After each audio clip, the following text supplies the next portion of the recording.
1, 2.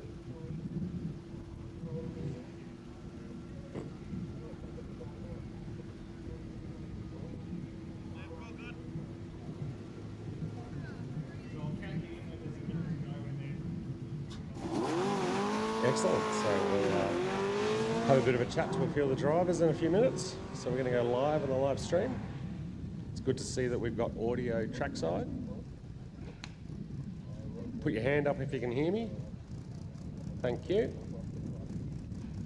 Daniel. Sticker tyres. Oh, take the stickers off. Pull your finger out. Just be less mediocre.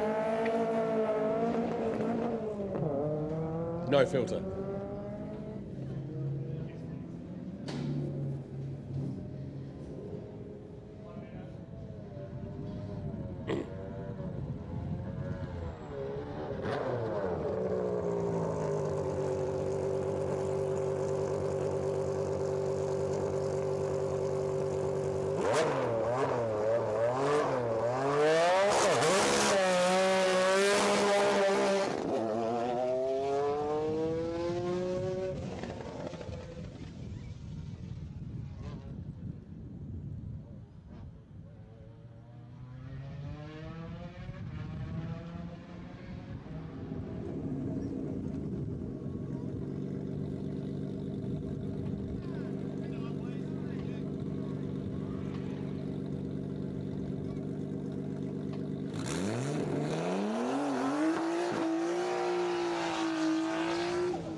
So welcome to the Australian Hillclimb Championship. We're at the East Circuit at the Bend, running in reverse. So plenty of undulation, about 120 competitors, and we're just going to go for a bit of a walk and have a chat to some of the drivers. We've got Dan Day here, one of the sponsors, S&J Automotive. There's a couple of pretty serious WRXs here. So I'm just going to interrupt you, Dan. I see you got the tyre pressure gauge there. You're putting some sticker tyres on. You're running the Yokohama AA50s? Yep. Yeah, that's correct. New set of tyres, and we'll see how we go this next one. It was pretty slippery on the old tyres for the first run this morning, but yeah, I think there's more in it, just in a bit more grip, and then we'll turn up the power over the weekend. Yeah, nice. So what happened to World Time Attack? We just had a bit of an oiling issue to the motor, which led to a fire, a hole in the block and a fire. So sort of one thing into the next, unfortunately. And when these engines have problems, they have big problems quickly at that sort of stress. So yeah, it's been a lot of work to get here this weekend, but really happy to be here for the first one ever. No. Big effort. It was a shame to see it turn into a show car, but it is a lovely car. But it is not, unfortunately, as pretty as Damien Brand's WRC sort of tribute car. Like, look at this engine bay. Like, this thing was on display at World Time Attack. This is a work of art. You guys have had a bit to do with this car as well? Yeah, I was at the shop for probably 10 months in total. So Damien did majority of the work, and we just put the engine, gearbox and diff in and plumbed it all up and tuned it. So yeah, beautiful car, and it's got the same running gear as my car, and I think it's going to be very, very competitive in time to come. All right, that's excellent. So yeah, look, let's just walk around this car, Dylan. Like, actually, I'm just going to take some liberties and open the door, because this thing is just amazing. There's actually, no, I can't. He's taped up the door. Oh, come on. Hey, there he is. Here's the big fella himself. So, Damo, tell us about this car. How long has this been in the build? A long time, 10 years. Very long time. And so how many times has the spec changed? A few times. At the start, it wasn't going to be this crazy. Then probably 3 years in, I thought it was just do the whole thing right from the start. Don't care how long it takes, just do it. So tell me 3 discerning features of the car. There's some WRC elements in this, isn't there? Yeah, there's a little bit, yeah, that's sort of based off the 2000 model WRC car as a rough base. It's not really a full replica, but in that style. So the body kit's that style. Yeah, the general look of it, the livery and all that is based off of that car, but it's totally different underneath. Gonna get some noise. All right, the good thing you shut that down. Oh, we'll come around the other side because the driver's door opens. So Dylan, you want to poke your camera in there? Like, can you open the door? So very immaculately presented. So running a Motec or an M-Tron? Motec M150. Motec M150. Yeah. And gearbox? PPG, sequential, paddle shift. So paddle shift. And you've got the swizzle stick there? Yep. Lever of fever there. So you've been driving your other two-door for many years, and like me and my GDR, like, we're one with the car. And I know you've been a bit worried because this car is pretty serious. It looks serious. How's it going? Are you comfortable in it yet? Yesterday it was scaring the crap out of me, to be honest. Yeah, the other car I've driven for 20 years, like I know that thing so well, I can descend that. This thing's been scaring me a fair bit, but with some better tyres on it today, it's actually felt a lot better. It's settled down a lot more, so got a little bit of confidence now, starting to grow. I had no confidence at all yesterday, but yeah, it's getting better, which is the idea. More seat time, the better we'll get with it. If you could move the pedal box forward a foot, I'd have a go. Yeah, it adjusts. Oh, I'd adjust. All right, thanks, Damo. So yeah, that's a pretty cool bit of kit. Let's go to Sean's just hot off the track in his immaculately presented GT3 RS. He's putting his hat on. He's going to do up his buttons. Can we have a chat, Sean? So tell us about this car. What's the history of this car? So it's one of 27 RSRs that were built for the Le Mans series, either in Europe or the US. It never made it to either of those. It was bought by a prince of Singapore or somewhere, and he campaigned it as a private track day car. Then Simon Middleton used it in 212 hours in 06 and 07, and Kia Wilson has owned it mostly since then, and he kindly sold it to me at far less than what it's worth quite a few years ago. And some people say it looks like the car that's used in some of the Bosch media.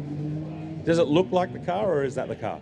It is the car, yeah. So Brad, our son from Defy Productions, he utilises our resources, and most of the time the cars come back from a shoot quite chipped and barked up, thanks to Brad with his tracking car being so close to the race car, but always provides a very good advert or whatever. So yeah, so his tracking car is an interesting thing. So that's another Subaru?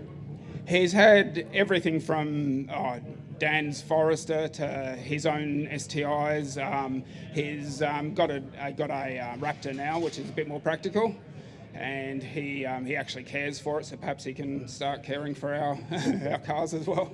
No, and both of them good steerers as well. So both your lads, and you go all right as well. Love to see you up at Colin Grove and have a bit of a battle. I reckon we'd be pretty close on times. I don't know if I've got the 32s quite in me yet, but we'll see. Yeah, I've probably done a few more runs. But yeah, when we get the long track up at Colin Grove, we'll go there. I'll put some money on the table. Sounds great. All right, so we'll just walk down pit lane and see who's around. Oh, look, Anthony Daly's here. So, Anthony, you're in the I-30N this weekend. How do you find the track? The track's really good, actually. It's challenging. There's no trees. That's pretty good. So no trees, no rocks, and it's a wide circuit. Like, that's what people are saying is good about this track. Yeah, it's super wide. You can push really hard and still go faster. So. How's it compare to Walkie Park? There's no comparison. Walkie Park's way better. Well, there you go. You heard it here first. So yeah, Walkie Park, good fun out there, but you need a different tyre. And so the I-30N, have you got that in comfort or N mode? N mode without traction control. Yeah. Excellent. Well, have a good day, and we'll go for a bit more of a walk.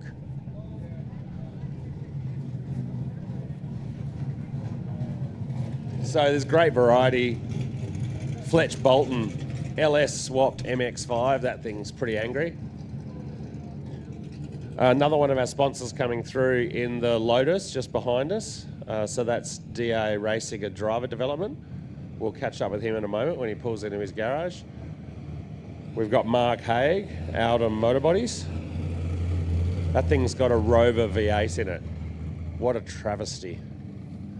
Another one of the event sponsors is Adelaide Rally. The event director is Tim Possingham. This is his road car, his McLaren. So it's probably one of the fastest cars in exotic road car this weekend. So yeah, very pretty thing.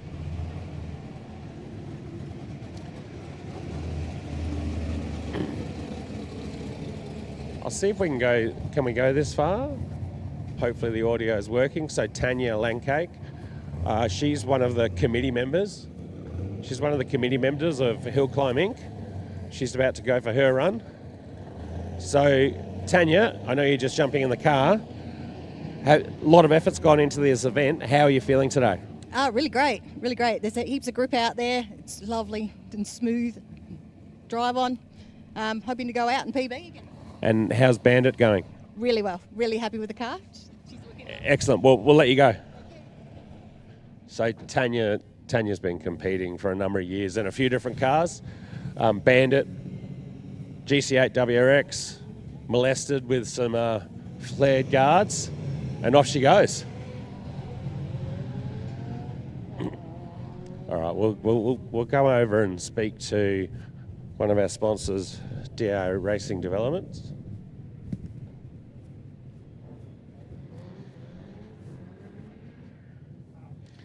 So we're just going to have a chat to one of our sponsors. So DA Racing Developments. You've got the Lotus here. Tell us about the car. It's a standard Lotus Emira that I've just bought. Bought it about 2 months ago.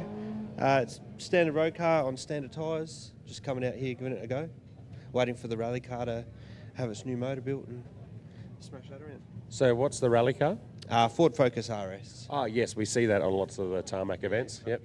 Yep. Are you doing Adelaide Rally this year? I am doing Adelaide Rally in Challenge 130. Yeah, nice. And what car are you bringing that? The Focus? That'll be the Focus, yes. So tell us about Challenge 130. What's your understanding about how that works? So limited speed of 130. Still everything to do with the competition. So roll cage, all safety gear, all of that sort of stuff still required. But we just have a lower speed limit than the outright competitor cars. So how do you find 130 on those closed roads? Most of the time you can't get to 130. We're taking corners, we're going up, Gorge Road, Chain of Ponds, Eagle on the Hill. You're not doing 130 kilometres. Yeah, so I lead main tour in my GDR, and we're limited to 100. And sure, Gorge Road, uphill, it's probably faster than 100, but pretty much everywhere else, we're flat out, because the courses that they choose are very tight and technical. So yeah, it's good fun. So, and how are you finding this course and this vehicle? Well, I'm up against some pretty stiff competition. As I said, standard road car, standard tyres, all of that sort of stuff. They don't grip around corners, so it is a bit tail happy. But yeah, it's doing all right. All right, good stuff. All right, well, good luck for the rest of the day. Thank you. Let's go and speak to Mark Haig over here in his little Datsun. So Mark is a long-time competitor in a number of vehicles, also a fellow driver coach for the Junior Development Program. So we were out here last weekend with a bunch of the kids on the West Circuit. So Mark, tell us about the car. I'm going to lean on it. 1972 Datsun 1600. It's got a 4.6 litre Land Rover motor stroked out to 5 litre. So a Land Rover motor. So it's got Lucas Electrics? No, definitely not. Definitely not. I reckon it did, and you had some trouble with that. No, definitely not. No, 5 litre V8 with a Samsonite box, 6-speed box. Yeah, so it's a great little car. Worst part, steering it. No power steering in this thing. It's very hard. Okay, so with no power steering, do you hold your hands at 2:45 or 10:2? Technically, I'll say yes, but no, I don't. I don't. Okay, so if Cameron's on the line, yeah, just ignore that. Mark just does what? He just does him, all right? But yeah, it's an angry little car. It's been around for a long time. It's quite problematic, in its earlier days, but yeah. And it's not a two-door. It's just been welded up. It's But yeah, it's a very serious bit of kit. Been around for a long time. Nice car. So we've got another one of our sponsors just pulling in here, Anthony Norris. He's got some sticker tyres on there, so from Adelaide Track Tyres. So that'll be the Yokohama AO50. Let me have a look. Let me see if he's cheating. No, yeah, he's got the Gymkhana softs on. So yeah, the Yokohama GS. So Matt Stanton from his truck's over there on site doing tyre support this weekend. So yeah, we saw some sticker tyres go in this car earlier today. Anthony, how was that run? Sensational. It felt a lot better on the track today. Earlier this morning was very slippery, so I put some new treads on it. Thanks to Yokohama, Matt, at the lovely sponsor over here. Yes, indeed. Adelaide Track Tyres. So tell us about this car. It's very old. It's not as old as you. No, good point. It's an S15 with an Adam Allen built SR20, little 2-litre turbo. And Mark Short's done most of the manufacturing on it. Gearbox, just a standard R33 gearbox, standard rear end, and then just got super softs all around with Enki wheels with 350Z brakes and R32 on the rear. And so the Enki wheels with the super soft tyre, great combination, same thing that I run on my GDR, and I think we run fairly similar times. I'm a little bit heavier than you, but I've got all pour. But what tyre do you run on the rear? What size? I run a 255 on the rear and a 235 on the front. Yeah, okay, so I run 255 square, so I feel a little bit small now. But yeah, I think we were even Stevens in the top 10 shootout at Legend of the Lakes a couple of years ago. 100%. Yeah, so no, that was good fun. But yeah, you've shed a little bit of weight in this car. I've shed a little bit of weight off my body. Yeah, but I need to go and find a slower, safer car. But yeah, great to catch up. Good luck for the rest of the weekend. What class are you in? 2B, 2F over 3,000. So thoroughly enjoying, and thank you very much for the SA Hillclimb community getting involved and getting it all happening here at the Bend. It's absolutely sensational. What a sensational track. Yeah, no, it looks like everyone's having a bit of fun. All right, thanks, Anthony. We'll catch up tonight. All right, let's see who we've got up on the wall. So I've got Mark Rundle. Mark Rundle's up here, so he's not even driving. So it's a bit serious when you got Mark Rundle out here. So what's the purpose of you being out here? Just got nothing to do? Yeah, just bored at home, mate. No, here supporting a lot of our customers. So and I wanted to have a look at the event too. It's good. And I see your old Tarmac rally car is out here. That won an Australian Tarmac Rally Championship, I believe. It did indeed. 2013, we won the Australian Tarmac Rally Championship with that. And I reckon that I won the South Australian Tarmac Rally Championship the same year. You did indeed. I think you were third on the podium in that same Australian championship as well. So yeah, we were third. You were first for the Australian, and yeah, the South Australian, which was actually more events than the Australian. It was a little bit awkward, but we all got published in. I can't remember what magazine it was back then. Something along that. All I know, I've got the trophy at home still. So yeah, I've still got the trophy at home. My wife hates it. It's full of TV remotes. So tell us about some of the customer cars you've got here today. Look, we've got Aaron's LeCourneau's Mitsubishi Evo, which was actually my old car. So that's a bit weird watching that go around. Tell us a bit about that car, because that is not in the same trim that it did Tarmac Rally in. No, it's a lot different. After 2014, I think it was, they changed a lot of the rules with tarmac rallying, and I just had to go too far backwards with the car and I didn't want to do it. So I decided to go down the road and build it for Hillclimbs and Time Attack, and so it's a billet block 2.3 with a big Borg Warner turbo on it, sequential gearbox, paddle shift. It's all lightweight, carbon panels and everything. So it's a amazing car. I loved it, but I sold it about 5 years ago. Time to focus on the family, and now Aaron's got it, and I'm awfully jealous of him.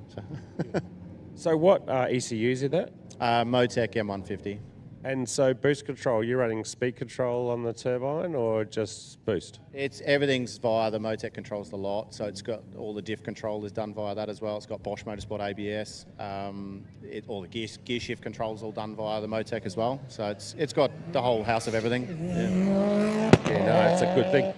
Well, hopefully we get a few of your guys out for SA Time Attack next weekend. We'll see if we can Twist some arms. So it's only $350, all right, on the international circuit. So yeah, all right. Well, let's see who else we've got on pit wall here. Oh, look, we've got a Mini. Let's turn around and look at this Mini. There's so much variety here.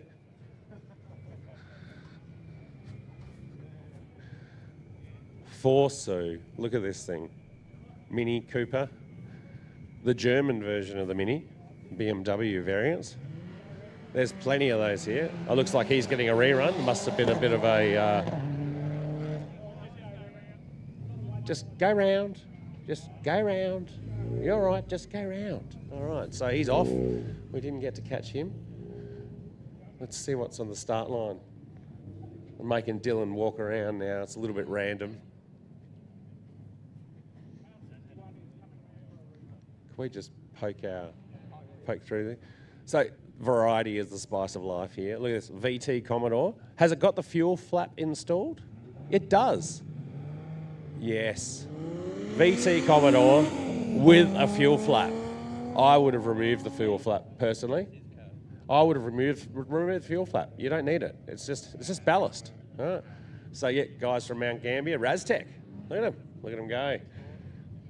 Good engine builders from the southeast. Who else can we catch? Let's go talk to Mr. Campbell. So Mr. Campbell's also known for some Nissan products. Normally in a 200SX, which is pretty angry. He's got more GTR Skylines that his wife knows about. And Andrew, what are you driving today? You're a bit of a Nissan nut. You like four-wheel drive cars? Two-wheel drive Sex Trail. Sorry? Two-wheel drive Sex Trail. So composite, so plastic front guards? Yes. All about weight reduction. And how's that performing? Mid-70s. And so where's mid-70s put you? Uncertain. Yeah, okay. I'm really disappointed I didn't bring the Volvo. Oh, look at this thing. Here we go. I reckon you could beat that. I reckon if you're slower than an X-Trail, you should quit. Yeah. I made a few comments when I took the Volvo to Legends. So, yeah, there was a couple of people that sort of made some jokes, and I was like, yeah, just look at the timesheets. One-wheel drive. Just be less mediocre. That's all I ask. All right, we'll see who comes down the lane. We'll try and do... Let's have a look at... Actually, there's Matt Stanton. Let's see if we can get Matthew Stanton. Paging Matt Stanton. You on channel? Look at this WRX here. Full WRC spec. Wide body. Carbon fibre. Running a Hankook, looks like a Hankook sort of Tarmac Rally style tyre. It's a very nice livery on that thing. All right, so we've got a meeting of the minds over here.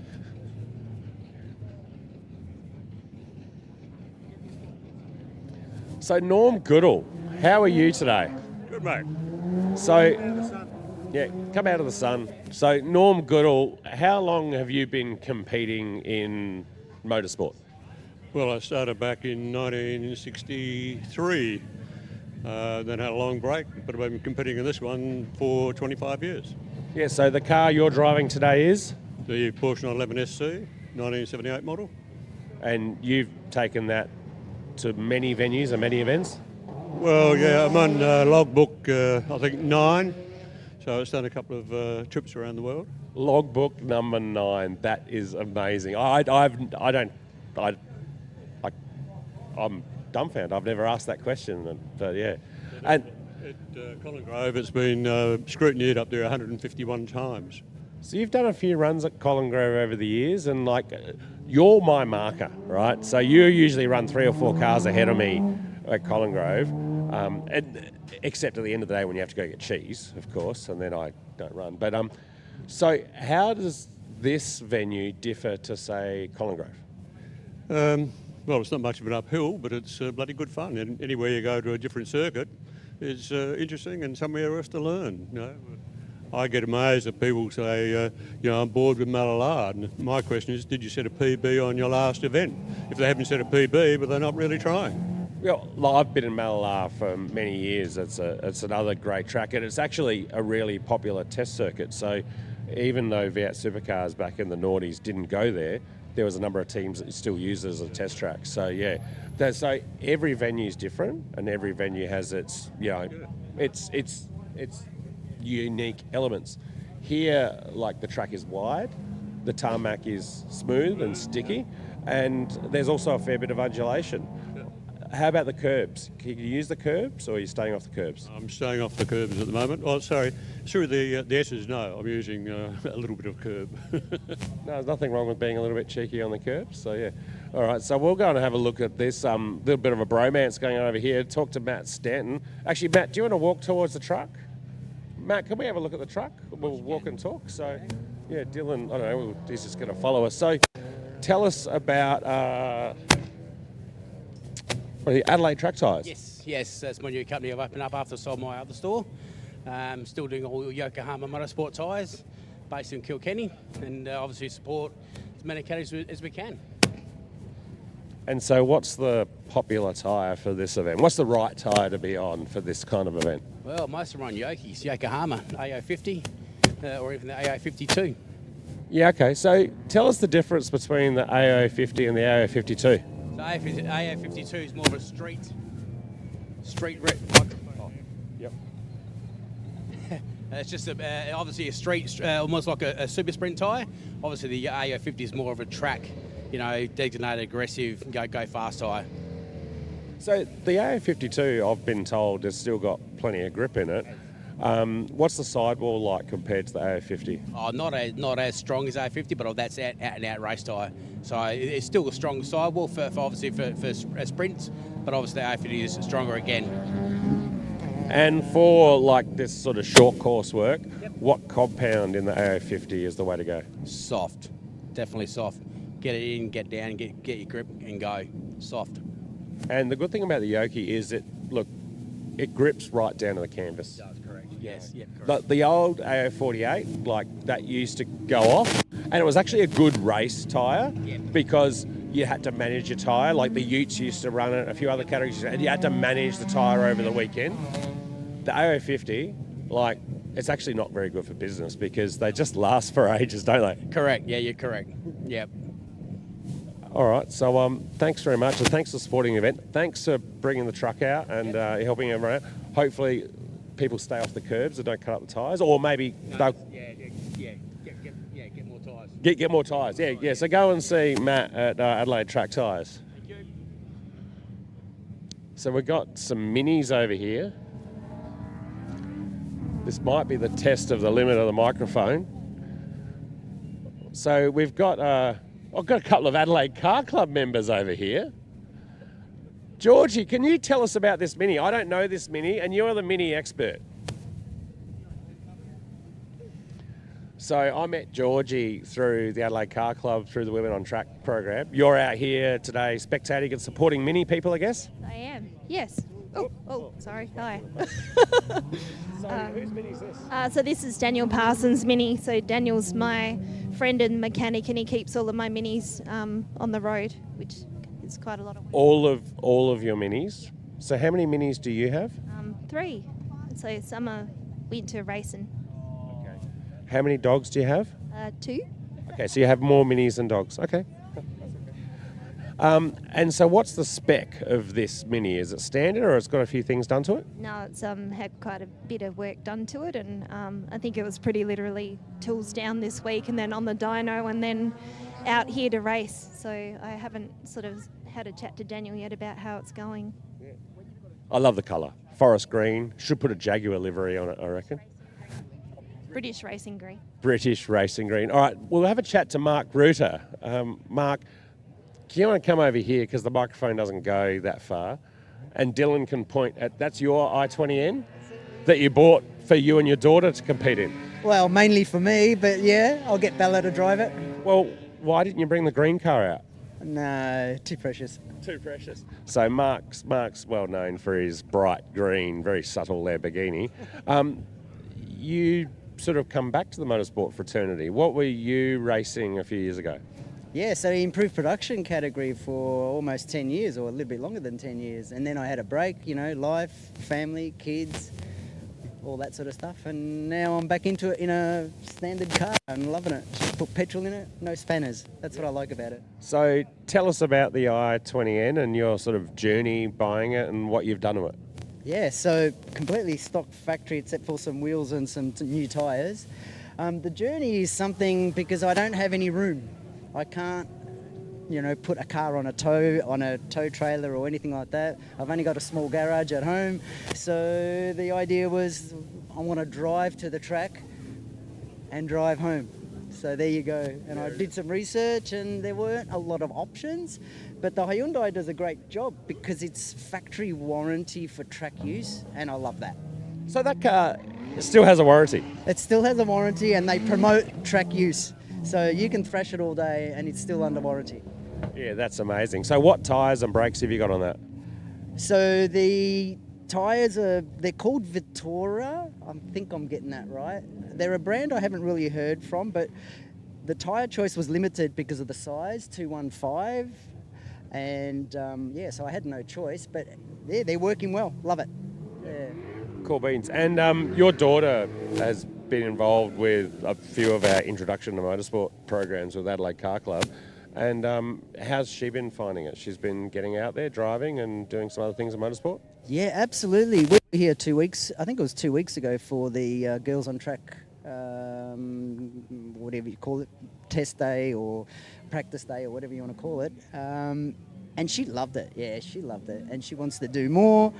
And yeah, let's see how she goes. She's only 16, so, you know, 16-year-olds, teenagers, they might change their mind. But yeah, we all change our minds when we're young. But I took her up to the race control at the Bend Motorsport Park the other week, and yeah, she asked me the question, how do you become a safety car driver? Yeah. And I think it takes a while. I haven't had the chance to drive the safety car yet, but you can volunteer to be the co-driver, volunteer official to be in the passenger seat and the communicator with them, and then maybe someone needs to go to the toilet and then you get to jump in the seat. So that's the answer, how to do it. But also she's aspiring to be a mechanical engineer, I believe, and work in motorsport. That's correct, yeah. So she doesn't want to become a driver. She definitely wants to work behind the scenes in the engineering side of the industry. Yeah. No, that's really cool. And like how's the variety here this weekend? Like there's like 120 cars. When I drove in yesterday, like the paddock's overflowing. You know, you got BRM's truck here. They got like 5 or 6 cars they're running. You know, Beasley's thing came back on a hook before. It's unfortunate, but they don't seem to be working on it. So either it's completely broken or it's okay. Yeah, Nick Strakaisen's there. The R35 GTR. Like, there's so many regulars, but there's lots of new faces as well. Like some new old faces like yourself in standard road cars. So great to see. Yeah, anyway, loving it. Good luck, and we'll see you next Saturday for the Australian Super Sprint Championship. $350 on the international circuit. So yeah. All right. So we've got another Hawkeye WRX rolling out. Oh, here we go. Now we're back to the British Racing Green Mini. So yeah. Sorry. Japanese car guy has Japanese colour names. No, Korean car Korean. guy. Oh, right. Yes, forest green, right, and with the Jaguar livery, and it's been at the Motorsport Museum. Yes, of course. Has this been to the Bathurst Motorsport Museum? No, of course not. Well, Bathurst is on this weekend. They're having a little race up and down a hill. What are you doing today? I'm doing the same thing, just on the other side of the country. There you go, on like a world-class motorsport facility. We're running the East Circuit in reverse. How do you find this course? Oh, it's great fun, very fast. It's very different to what we've had in SA before. It's, you know, very welcome addition to tracks we can play on now with Hillclimbs. So tell us about this car. What have you done to it? It's got wheels and tyres on it, and we stuffed a new motor in it. So what tyres are on it? Just Nanking CRSs. Yeah, right, and wheels. Wheels are just RAH wheels, nothing special. Yep. This is a genuine question. Are they like a flow forge thing or just a cheap thing? Or If it says flow forge on them, so I'm sure that would be. Yep, Chinesium, beautiful. And so you said you threw a motor in it, like. Hang on a second. That is a very unusual way to spell mini. So in this case, what would normally be a German mini has got a little bit of Japanese in it. So Honda. So we took the unreliable bit out of them and put the Japanese reliability back in. So K20 or K24? 24. Yeah, beautiful. I've got a K24 on the hook at home, and I'm not sure what to put it in. I do have a forest green Hyundai Excel and a 6-speed gearbox. I would encourage that. You would encourage it? So, mate of mine, Nick Scaife, yes, who used to go to Auto Checkers, right? Which, well, anyway, but not giving, no. Oh, yep. Auto Checkers. He is a sponsor, so I can mention that. So, yeah, so Nick Scaife races Hyundai Excels, and we were talking about let's just cheat and put a K24 in a Circuit Excel. Do you reckon you can help us out with that? Happy to help. All right, so, all right, Nick, if you're watching a live stream, we'll get an Excel round to Auto Checkers. I'll get the K24 and the 6-speed, I think it's an Accord gearbox or something, and we'll work it out. I think it fits between the rails. It's about the height from the top of the rocker cover to the sump, I think, is the challenge. How'd you find that with the Mini? Perfectly fine for height. The biggest issue we had was actual width. It doesn't actually fit between the chassis rails. Yeah, okay, all right. Well, yeah, and looks like there's a little bit of jiggery pokery at the front here, a bit of few things cut out. Look, you could just bring that straight out the front, just take the bumper off. Yeah, fits out the front just fine. It's, yeah. And the brake calipers, we just put an engine in it, and what are the brakes on this? Just Chinesium AP copies. Genuinely. Yeah, okay. Well, you're a braver man than me. All right. Now I'm going to turn around. I have a soft spot for a 5-cylinder. See if we can grab this gentleman in his Mondeo. Do you want to? This is I have a Volvo 850 wagon, and this Mondeo runs a very similar motor. We're going to interrupt him. He's reluctantly. He's going to have to come over here because the microphone only goes so far. The camera will work over there. So I've seen this at Collingrove a fair bit. Tell us about the car. Yeah, 2007 Ford Mondeo XR5. Is it 2.3 or 2.5? 2.5 litre turbo, yeah. How many cylinders? 5. And how does it sound? Different. Yeah, no, I look, my Volvo's got standard exhaust, but it's raughty as, and I drive a Ford Ranger daily, so I've actually got more 5-cylinder cars than anything else in my shed. So this is just a road car, or you've modified it slightly? It's slightly modified. It's got semi-slick tyres, stripped interior, lowering springs, and the engine's got a tune on it. Just stock ECU, but yeah, that's about it. Who does the tune, or is that something you do over the online? It's a reflash. Actually, the previous owner did it, but I think it's a bluefin tune. Yeah, okay, yeah. So with a lot of these European cars, you can almost download or buy a tune, and they'd sort of upload them. Craig Carson, another regular Hillclimb competitor, sold his BMW on Tuesday, and I caught up with him for lunch on Wednesday, and he's bought himself a Volvo I think it's S60 T6, and it's got a Polestar tune and some other thing. Actually, I'm probably giving away too much, but not standard, I think, because he's going to run in. Yeah. It's completely standard, just like this. Yeah. I love the flares. Yeah. What's the purpose of the flares? Because there's too much wheel poke. Too much wheel poke, and like you're running. You got some nice wheels. Like you were running like some Steelies, I thought before. Yeah, I was running Steelies. Was trying to keep the cost down. Wanted to get the wider tyres, so I need wider rims. But then I thought, they're a bit heavy, and maybe it'll handle better with the lighter wheels. So yeah, I actually ordered them in black. They gave me the wrong colour, but then I said I would take them for half the price, so got them cheap. Wheeler dealer, I like it. You're my kind of guy. All right, well we'll keep moving. We might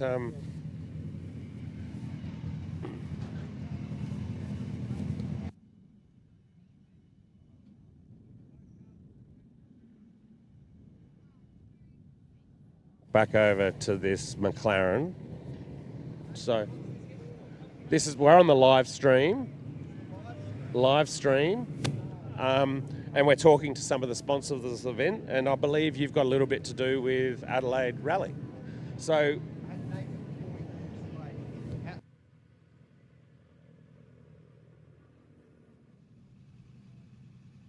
tell us about the car. Thanks, Nathan. It's a McLaren GT. It's great for driving to wineries. It's not really a competition car, but of course it is pretty quick. Yeah, we've got some Cup 2 tyres on the front, Cup 2Rs on the back. That's literally the only modification to the car. Really just out to have a good time, have a bit of fun, that's all. It's got tricky door handles, Nathan Green. We need to educate you on how to open it.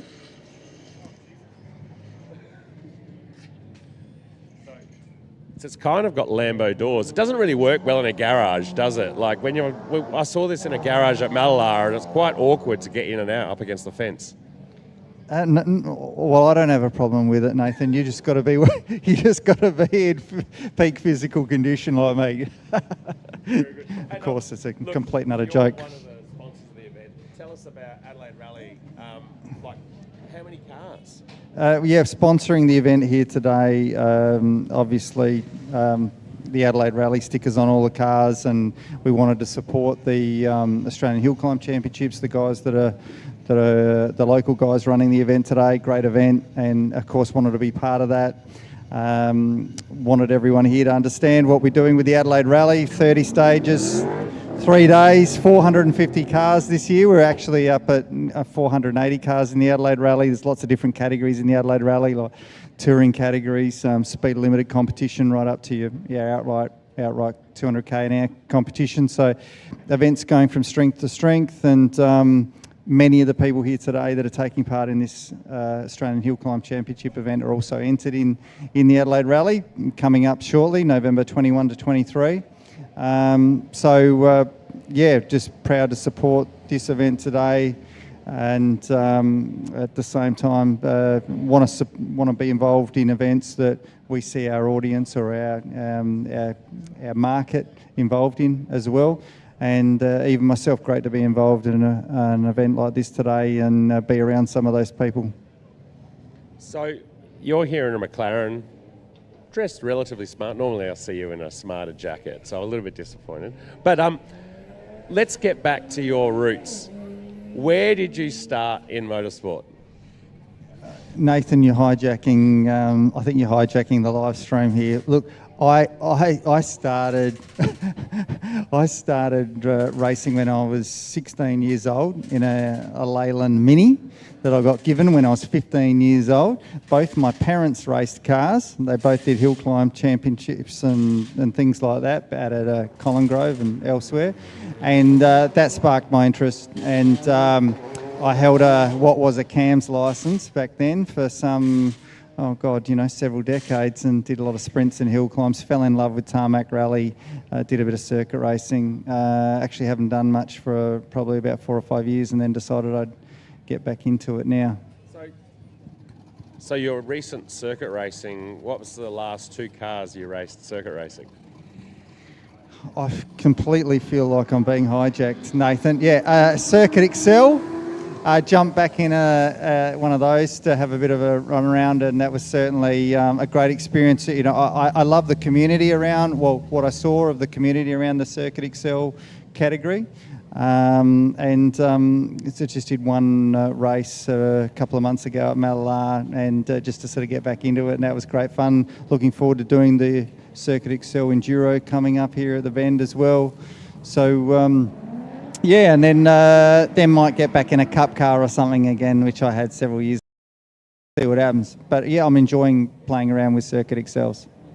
And we'll leave Tim. We've sort of have hijacked the live stream, but thanks, Tim, for answering those questions on the spot. And for anyone that's asking about a cup car, the cheapest part about buying a cup car is buying the cup car. No? No, oh, sorry. Oh, here we go.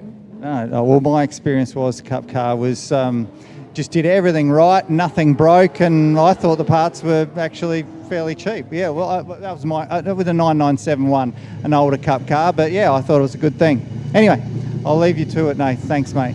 No, thank you for correcting me. I did look at getting a Cup car. Tim actually said it was probably cheaper. I think a gearbox is about 25 grand.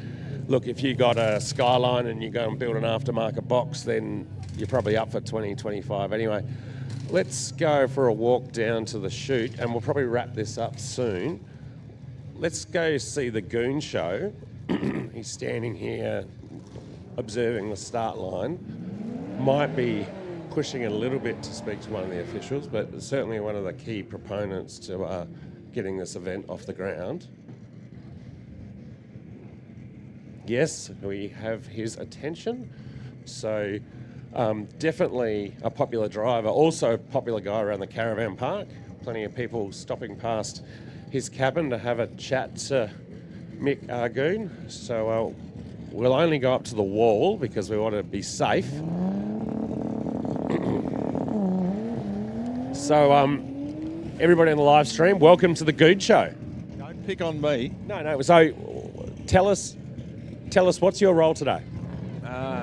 Driver Standards Advisor. He's giving advice, right? Take advice from this man at your own risk. No, don't take advice from me.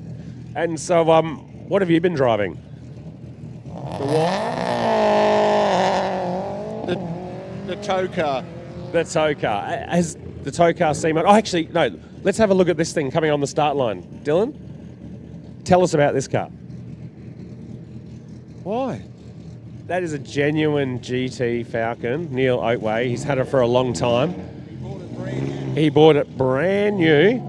It's a Group N historic. He bought it brand new, and he drives the wheels off the thing. He's a young man. Look at it. Oh. Tows it with a 1.8Z powered Land Cruiser, and just drives the wheels off it. And it's a genuine GT. I think it'd be worth probably more than the McLaren. So yeah. Here we've got one of the, yeah, okay, so can we have a chat, Michelle? No, she's running away. All right, we'll walk along pit wall and then we'll wrap this up.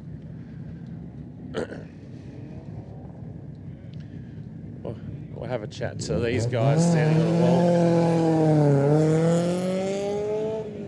wall. Sylvia just launching off the start line. That car had gravel tyres on it at Walkie Park a fortnight ago, and it's now got some radical slicks on it. So we'll have a chat to these gentlemen. So, well, there's a racer. He's got a race suit on. So, what are you driving today? The 997.2 Cup car. Oh, nice. And so, how are you compared to Sean? Slower. That's disappointing. Only by a little bit at the moment. But. And so, how do you find owning a Cup car? Do you circuit race it, or is it just a bit of a track car? This year, first year racing it in the Apex League at the Bend. Yeah, cool. So tell us about the Apex League and how that works. It's just a GT series that they've come up with, and super professional, heaps of cool cars, 3 categories, and just a great day of racing. It's a lot of fun. And I'll put you on the spot. What are you doing next Saturday? Nothing. Okay, so $350, the Australian Super Sprint Championship on the international circuit. Trophies up for grabs. National trophy, just like this weekend. Cool. I'll have a look, see what I can do. So get onto the Motorsport Australia website, get onto the Bend website, and yeah, check that out. Lots of great events here. We'll watch this MX-5 go off the line. This is a... Dylan, there is a gap in the fence there. This thing's got a bit of aero on the front of it. Nice sort of hard top thing there. And coming down pit lane here is actually the Goon Show's HSV liveried Commodore that his lovely partner is driving. I won't fit in that car with the seating position. And then everybody loves the long roof. Like that thing, look at the tyre under that Skyline. That has a lot of rubber. It's a pretty quick thing too. We'll try and find him later. Anyway, I think we'll wrap this up because I'm getting a bit parched and Dylan's shoulders are getting sore. And yeah, we'll go back to watching some of the action.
1, 2. Yep, testing 1, 2. So it's lunch break for about 30 minutes, everybody. So feel free to go over to the snack bar. Make sure the officials get a head start to go and get their lunch. And we'll be doing some interviews in the carport. So if you want to come over and talk with me, you can talk on the live stream.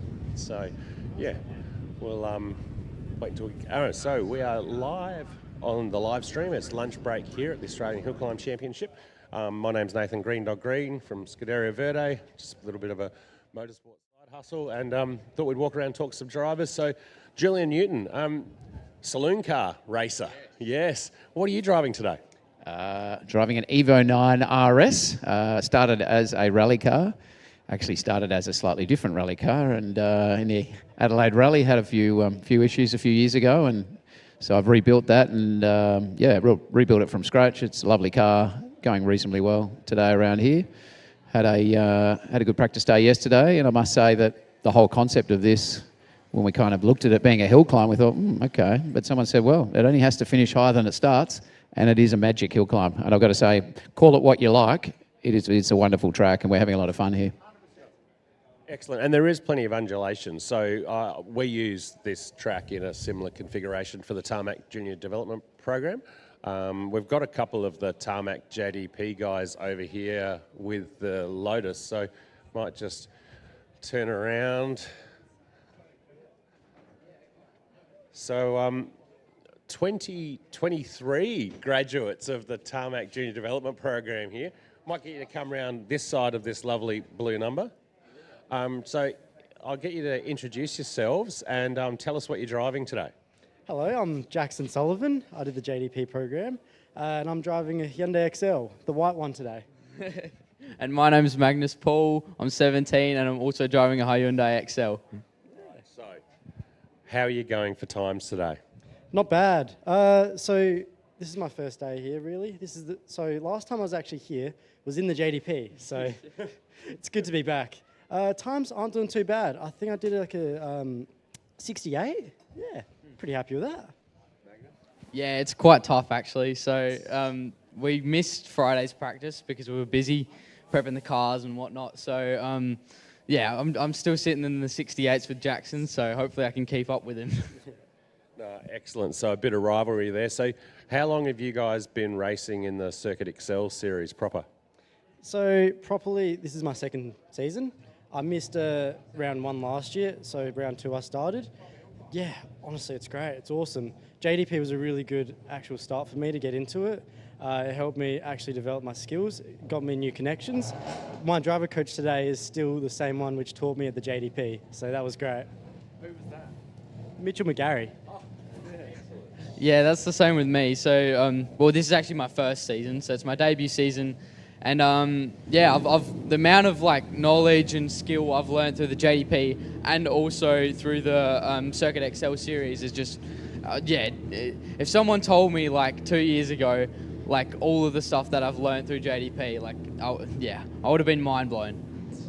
So for those playing at home, the Tarmac Junior Development Program is around teaching young people to drive. But also a key thing is there's a lot of theory that goes through car setup, navigating the Motorsport Australia sort of landscape through officialdom, how to get a license and all that sort of stuff. So it's invaluable. It's 4 days, run over a few months. It's a great program. Looking to scale it up. Look, we're always short on volunteers and driver coaches and facilitators. So anyone that wants to be involved, I know the guys here at DA Racing, they're actually Motorsport Australia driver coaches as well. So through Adelaide Car Club, we've done a whole development program to get a number of extra coaches. So hopefully we can run similar programs more often. So and get more young people into the sport. So it's not just driving, but also going through car setup. We've got some young people I mentioned earlier that want to study engineering and get into motorsport, and so we make connections and hook them up with race teams. So yeah, there's so much you can do in motorsport. Like, I thought it was a bit of a fantasy, and I did my engineering degree and ended up working in motorsport, which was pretty cool. But I never did any grassroots motorsport before that. I just didn't know it existed. I just stayed at home and watched Peter Brock run around the mountain like everyone is this weekend. And yeah, fast forward like 10 years later, I moved back to Adelaide and bought myself a cheap GTR Skyline and started doing grassroots motorsport. And I was like, wow, like I just wish that, you know, I understood that it was accessible, you know, at 17. So what's the next steps for you guys? So once you go through the Circuit XL series, the real next big step would be the the 86s, Toyota 86s. So that goes from the front-wheel drive XL to the rear-wheel drive 86. Similar power, but they're a lot faster around the track. And yeah, that's the real big step.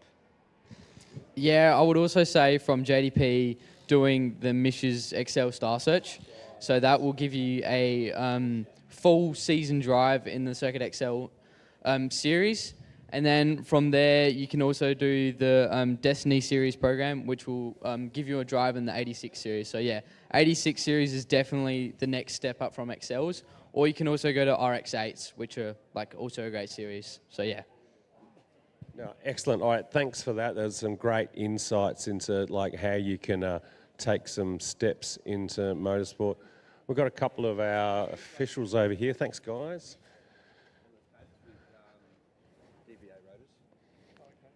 Everyone's having a bit of a look at the McLaren, just a standard road car, pretty much a daily drive.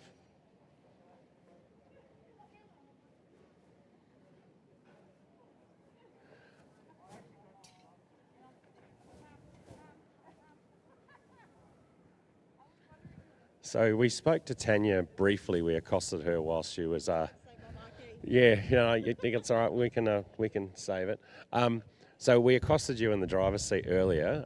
Didn't get to talk very long. We're on a bit of a lunch break now. So tell us a little bit about yourself and your journey into motorsport. Well, I was, I guess, a late bloomer, if you look at it that way. I was in my 30s before I got the opportunity to get involved in motorsport. Same, actually. Yeah. Oh, there you go. Maybe that's the ripe age then. But yes, always had an interest in cars, and then had the opportunity. Started in just my daily drive, mainly doing Colin Grove hill climbs, which is a great track for anyone looking to get started. Then got hooked. So it was onto the internet, try and find a car I could build into what we see now. I think I met you at Mount Alma hill climb. I reckon I was one or two cars behind you on the road, and yeah, we just sort of stuck it form up and had a chat then. Yeah, absolutely. Yeah, that's going back a long time now as well. Another great hill climb. Back when we were in our 30s.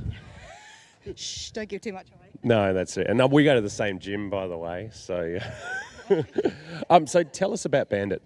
It's not overly modified. It's what I call a nice budget build. It's got your standard coilovers. It now has a built bottom end after I blew the original stock motor up in Phillip Island many years ago. It runs E85, but basically it's and just tuned. It's not a hugely modified vehicle, but it does quite well with about 230 kilowatts at all four. There you go. So a bit of jungle juice, bit of boost. S&J Automotive on board helping out. What tyres are we running? Hang on a second. So these ones are ballast, right, to keep the market. So that's some Hankook Tarmac Rally kind of tyres. A 265. Okay, so you are now running a bigger tyre than I've got in the GTR. So, yeah, there's no more excuses. Sorry, Tanya. I haven't been able to get the GTR out as much this year because I've been involved with the Tarmac JDP, hoping to get up there with the track extension that opens, hopefully get up there for one day. But, yeah, definitely don't have as much tyre. How do you find that tyre? Does it heat up quick enough? Or? It's brilliant here. Yeah. Absolutely brilliant here. I didn't actually use that tyre at Colin Grove. I ran the other ones you see holding down my marquee. They were great for the shorter track, but for something a bit longer that's going to get a bit more heat into them, these are great. And what's your next event? Oh goodness, Legend of the Lakes in a few weeks' time. Legend of the Lakes, and you taking Bandit? Absolutely, yeah, we love going over there. And then the week after we head to One Tree Hill in Ararat. I am yet to go to Ararat, and it's a really busy time of year. Adelaide Rally, I think, tour lead. So one day I'll find a way to get to Ararat. Legend of the Lakes, bucket list. Everybody has to do Legend of the Lakes. Kevy Motorsport Solutions, Clark, of course, here, like he's the champion for that event. Well, custodian these days, not the custodian. There's some great people that started that event many years ago down at Mount Gambier. I don't actually know what car I'm going to take this year. So, yeah, I won't run the GDR anymore because it doesn't have a roll cage, right? And it is a high speed, high risk, high reward circuit. I ran the Volvo previously and embarrassed a few people. I drove it down there and drove it back, but it doesn't have a differential. So one-wheel drive, 5-cylinder turbo, it just struggles to get the power down out of the bus stop. I'm thinking I'll take the Jaguar. Well, a couple of the brand boys, they race Circuit Excel as well, and they enter. Yeah, why not take my Excel down? I actually haven't run an Excel down there. I'm not sure, front-wheel drive, tight stuff. But anyway, here we go. So look at this thing. WRC.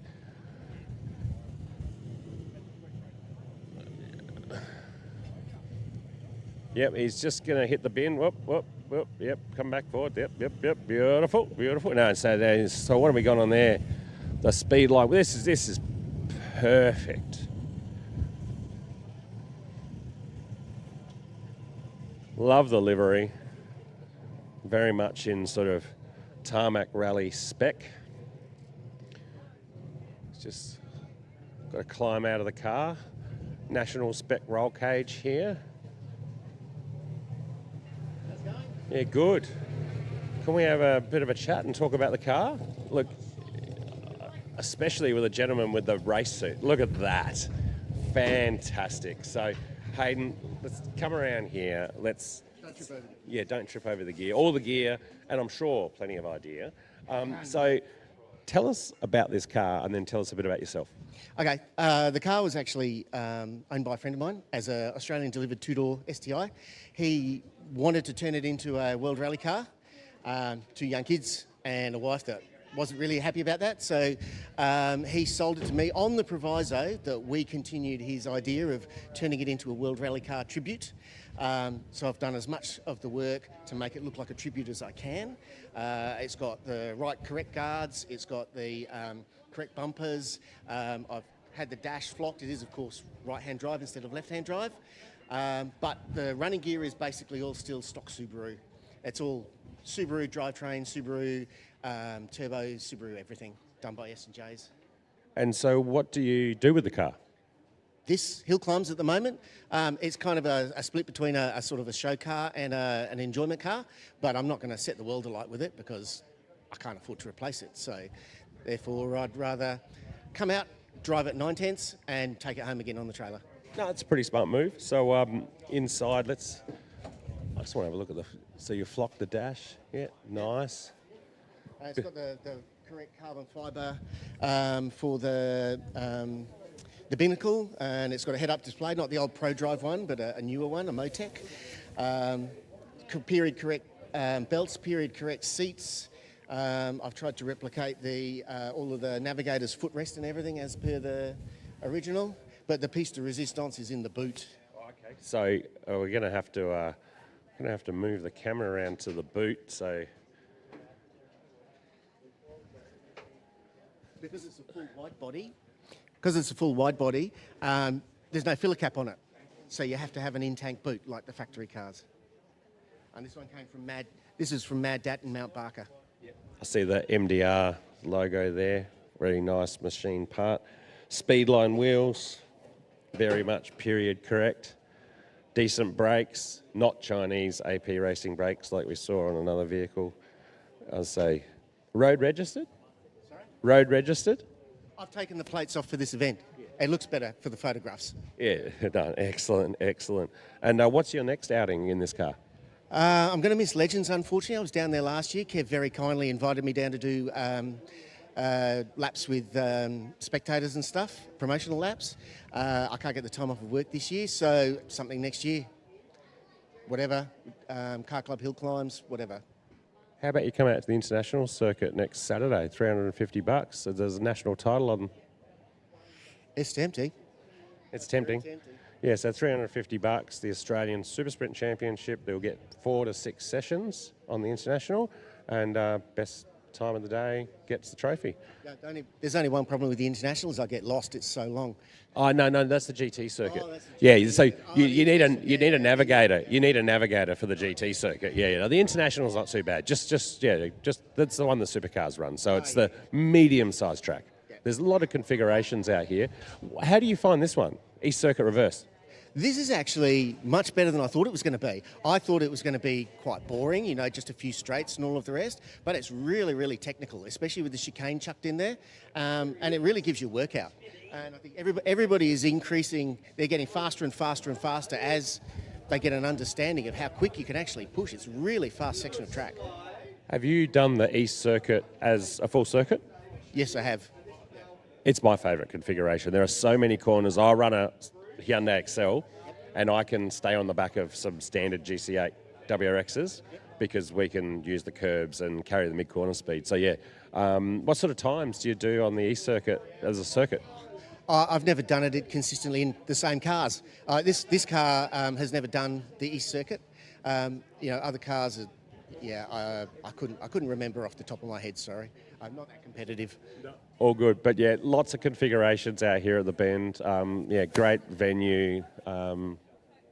Lots of fun. Got everybody lined up here for lunch. Oh look, have a chat to one of our officials. So Amy, what's your role today? I am assisting with grid up, getting everyone ready, their numbers in order in the pits. That's about it. So you're pretty much telling people where to go? 100% I'm telling where people to go, yeah. And the Mercedes hat, does that have some relevance today, or? No, just a bit of sun protection. Yeah. Yep, got the star. All right, thanks so much. I'll let you get back in the queue for lunch. So many volunteers are required to run this event. Got the medical crew over here.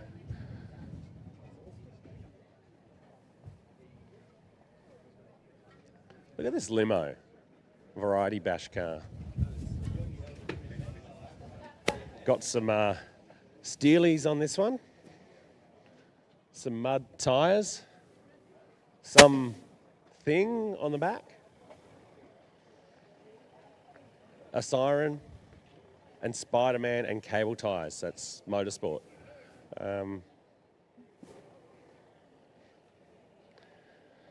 Plenty of room for activities. Say no more. I'll see if the mic gets us over to this MX-5. This MX-5's got a bit of a wang on it.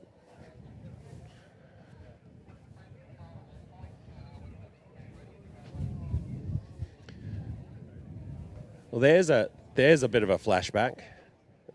Let's have a look at this decal.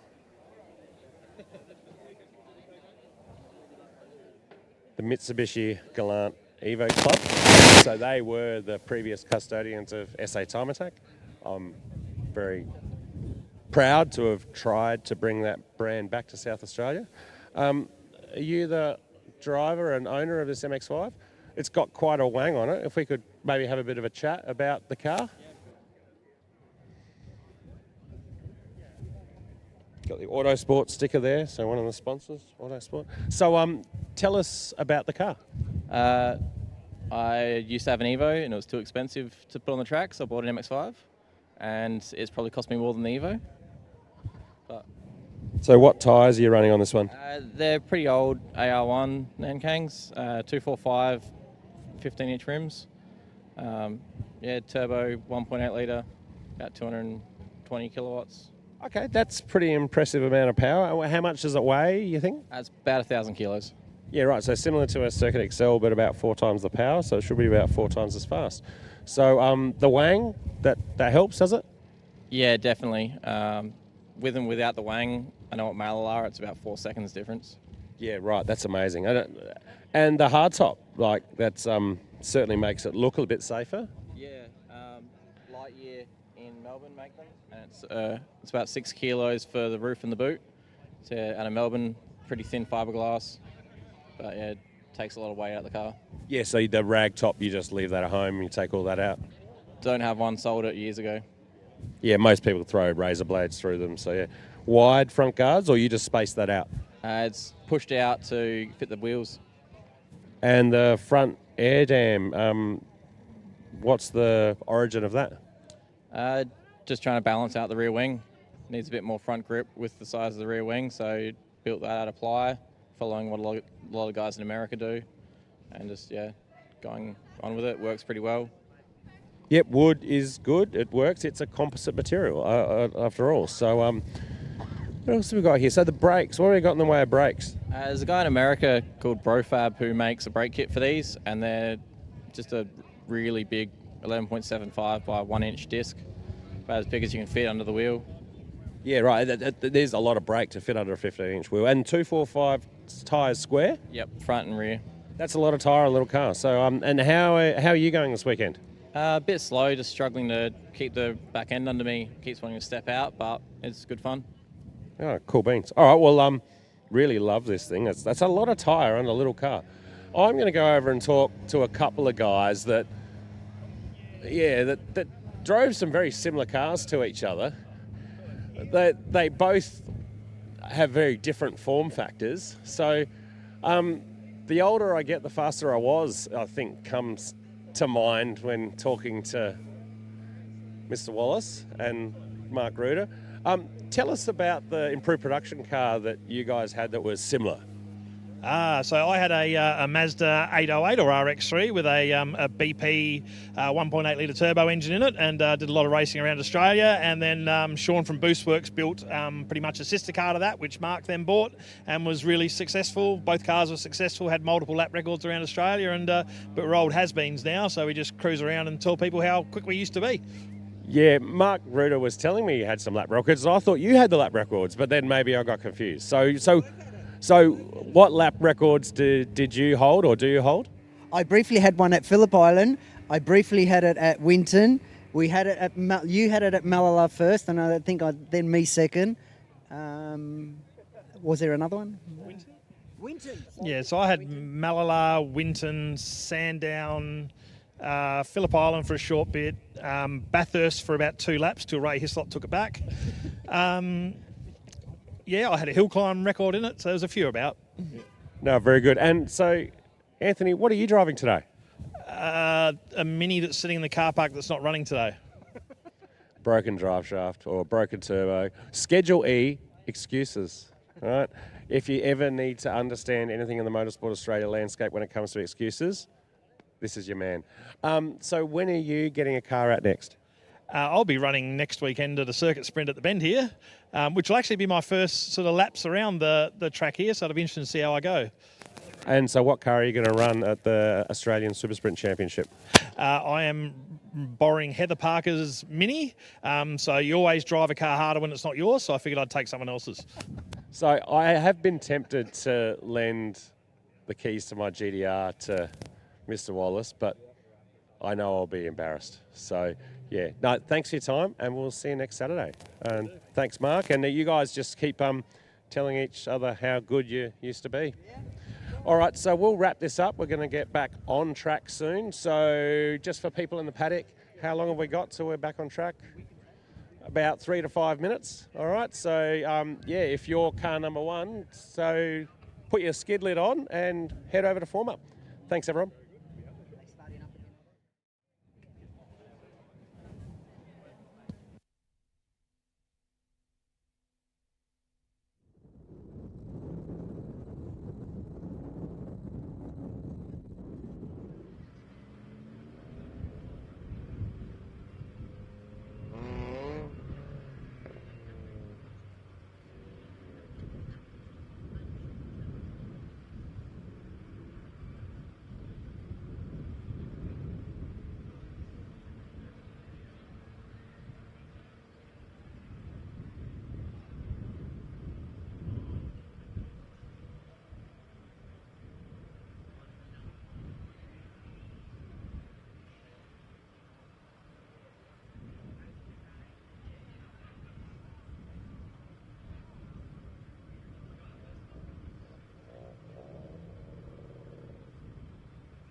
Cars got stopped at the chicane there on the Clubman's. He's doesn't want to get a WD, I guess. He's reversing and getting around there. So we're just sitting here in race control, and we might have a chat with one of our officials, Annie. So, Annie, tell us about your role today. Well, my role is looking after the competitors, I guess. They've got a whinge, well, they can come and see me and I'll try and sort them out. So if they've got a problem, you'll tell them where to go? Oh, yeah, I'll tell them where to go. And so I'm guessing you've got a bit of experience in motorsport. What disciplines have you been involved with? So I started off in off-road racing in 2003. I competed in a Gymco 6-litre. I drove and I navigated. My daughter navigated. Had a hell of a lot of fun. And then last year my partner passed away, so I really wanted to stay in motorsport. So I ended up meeting up with the guys at Adam Sprints. So that's where I am today, and met lots of new people, had a great time, and that's where I am. So I've been a steward for 20 years probably, and I'm doing lots of disciplines in motorsport now. So I'm really... Excellent, thanks for that. And so we've got Kevin, who's the clerk of course, who's just running away because he's very busy and he's very diligent at his role. So we might go have a look at the start line. So it's just launched off the start line. It's orange, looks fast. Oh, we've got someone jumped on the camera, had a bit of a wave. Oh, this is fantastic.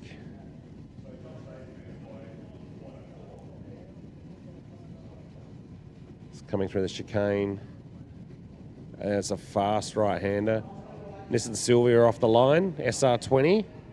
Getting the power down quite nicely.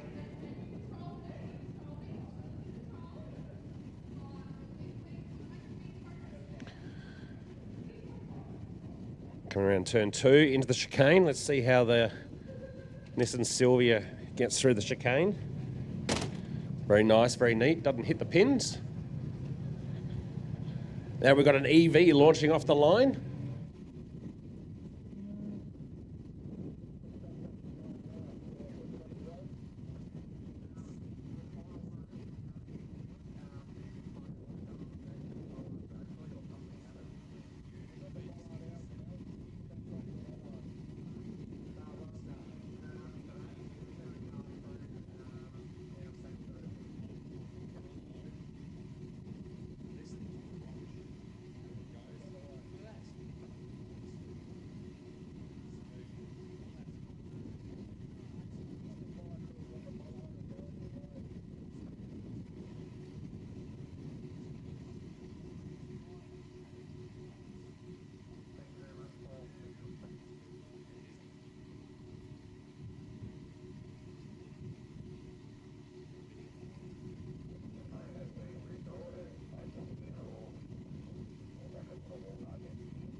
TIR, gearbox made of glass, but great little cars.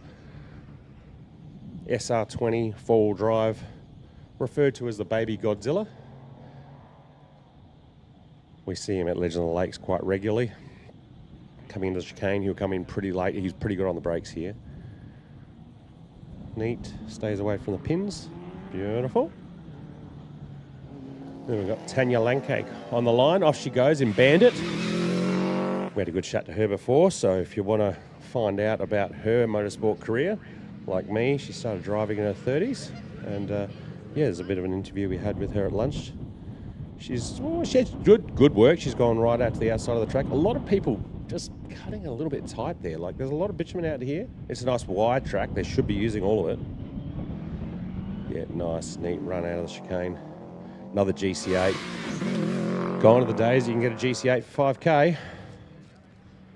And we got Rudham on the line. This is a Ford Escort gear. I actually did some reconnaissance at Walkie Park last week in this vehicle. So, yeah, it smells like it looks. Right, it's a beautiful little thing. GC8 coming out. There we go. Here goes Rudham going off the line. A little bit smoky. Factory rings, I'd say.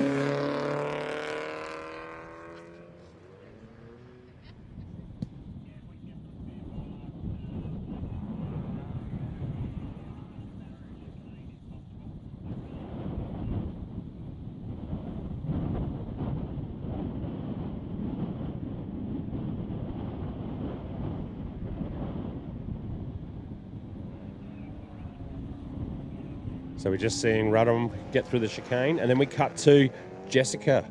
Jessica was over here helping out with the Tarmac JDP all the way from Victoria.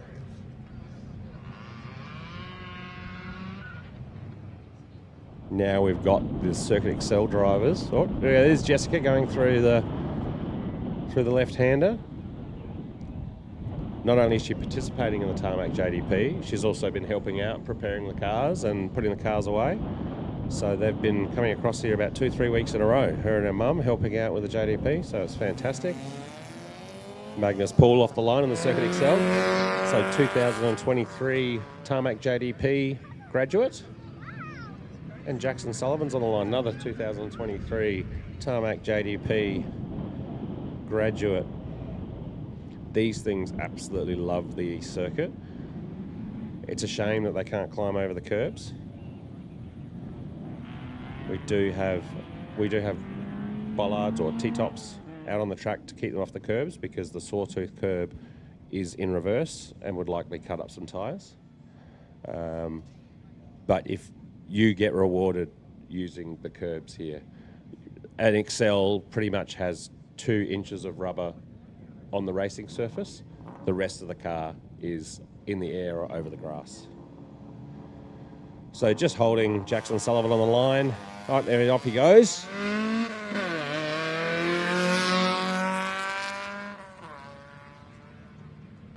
Wearing the Autosport sticker on the side of that one.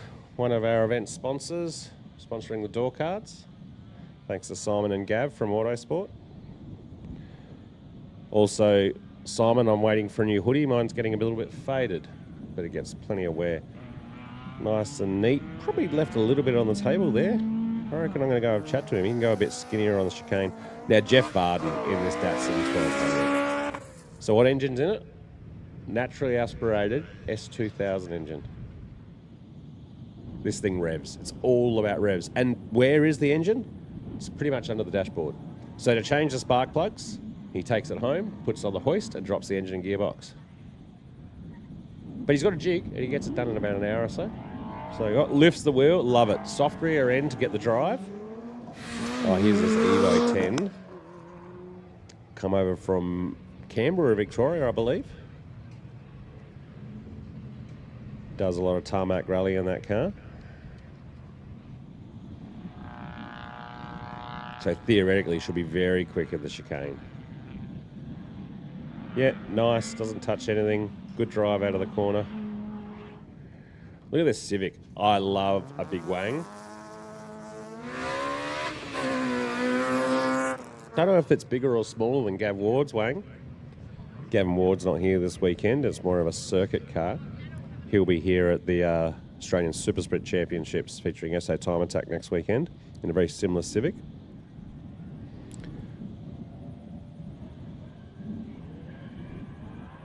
Neat, nice and close to the pins. Luckily the wing didn't actually... Oh, here we go, talking about wings. This is wings on wings. This is AU Falcon, double wing? No. LH Tirana, SLR 5000 bodywork with a JDM style wing on the top. Couldn't ask for any more wang. Using all the track with all that extra traction he gets, with that extra downforce on the rear, nice air dam on the front. Yep, that's about how fast we thought it would go through the chicane. This sports sedan, no wang. So he's going for full DRS, no wing on this thing. It's slippery. This is really built for Conrod Straight. I reckon that'll get 300k an hour down Conrod, no worries. Might struggle across the top. Left a lot of tarmac out to the driver's right there. Not sure what the motivation in this one is, but it sounds pretty serious. Definitely sports sedan-esque. Off the line. This has very balanced aero. A little bit of aero on the front. Reasonable size wang on the rear. Leaving a lot of track out there. I'm going to have to go and tell these guys just to plant it. Use all the road. We're not going to charge you any extra. A bit of a slow exit there. A bit of an awkward run through the chicane. Oh, look at this Tirana. Fantastic. I actually think that's the right amount of wang, just quietly. Love the little beaver tail. And I'm going to do a shameless plug. If you like the LX hatch, Google Drive South and check out their YouTube channel. They are basically building a car that looks very much like this, but it's a aluminium monocoque, essentially sports sedan that's going to be a fully homologated road car. So look at Drive Safe. Got the backbone sticker on the back of the big heavy skyline there. Backbone Hillclimb is the roots of Hillclimb Inc. Managed to bring back Mount Alma for a couple of years there as Backbone.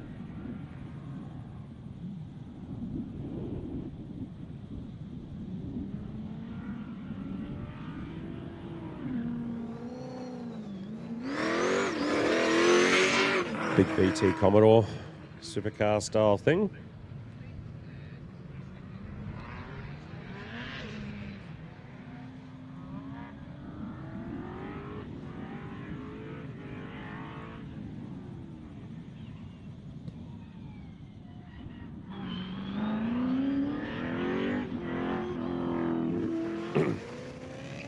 His son's been racing a few things lately.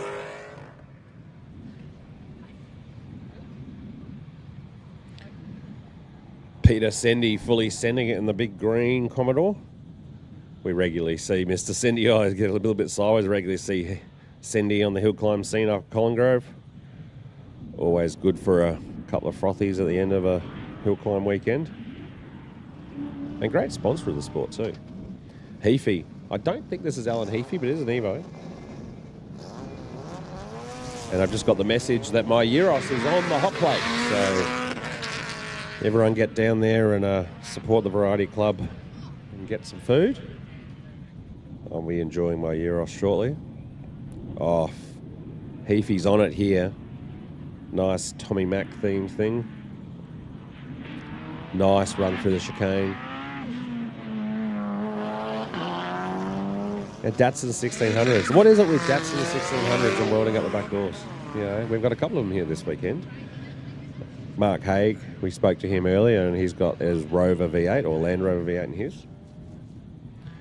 Oh, nice. Using all the road there in the Datsun 1600. Coming in hot to the chicane.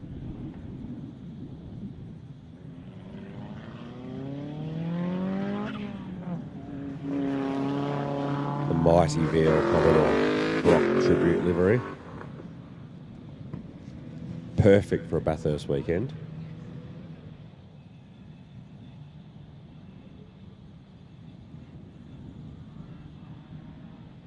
We see this Commodore at Ledge of the Lakes, Ararat, number of hill climbs around the country, regular competitor, car's always very well presented. This will be another car from the Mount, the mighty Barra.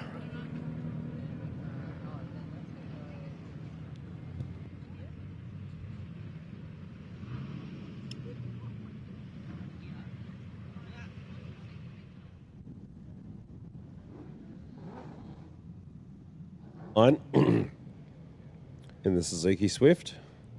Little Wang. Millsy's an avid competitor. Gravel rally, bit of tarmac, regular at Collingrove. And he's out here pedaling the mighty little Swift.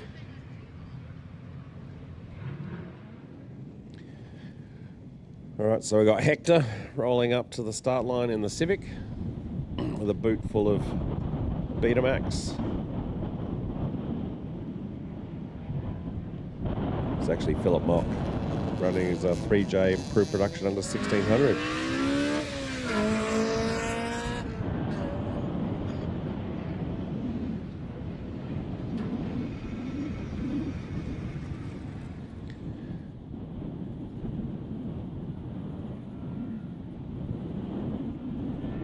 Let's see how Hector goes through the chicane. No neon lights on this one.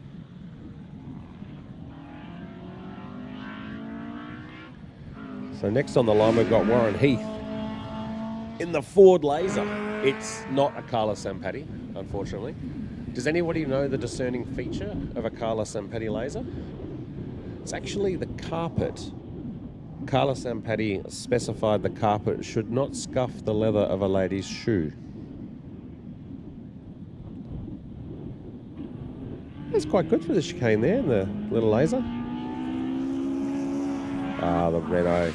Carlos going. A lot of the Nissan Datsun Car Club guys have been going over to the dark side, to the Renault side of the business. Smuggling themselves out of the country in a roadie case. We see this Clio at Collingrove quite regularly. I reckon Craig Carson, oh look at that, beautiful run through the chicane. Craig Carson campaigned this thing for about a season or so. I reckon he wants to buy it back. He's been running a BMW this year and he sold it on Tuesday and bought a Volvo S60, I believe, T6, because everybody wants a Volvo now. Volvos are coming back into vogue.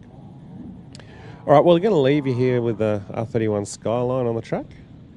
I'm going to go down and have a Euros. Thanks to the Variety Club.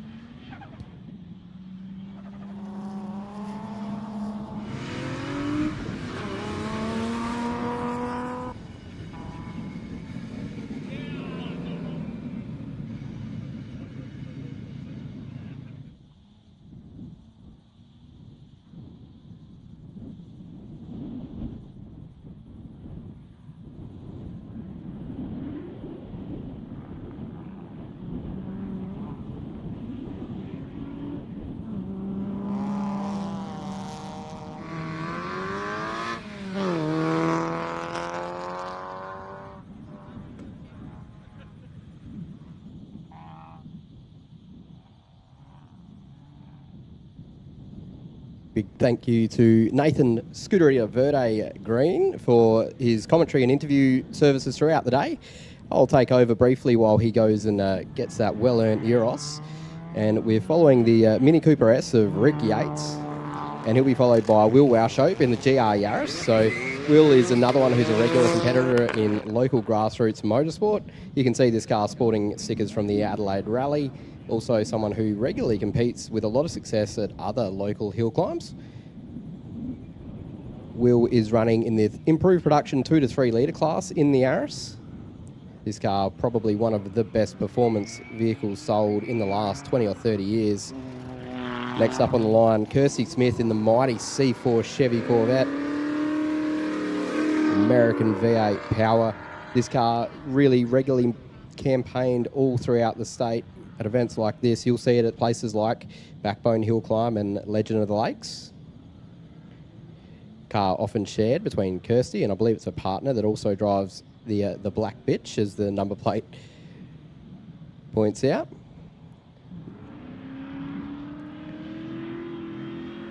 Next up on the line, we're going to be seeing Charlie Evans in car 101. So this car has been really, really quick so far this weekend.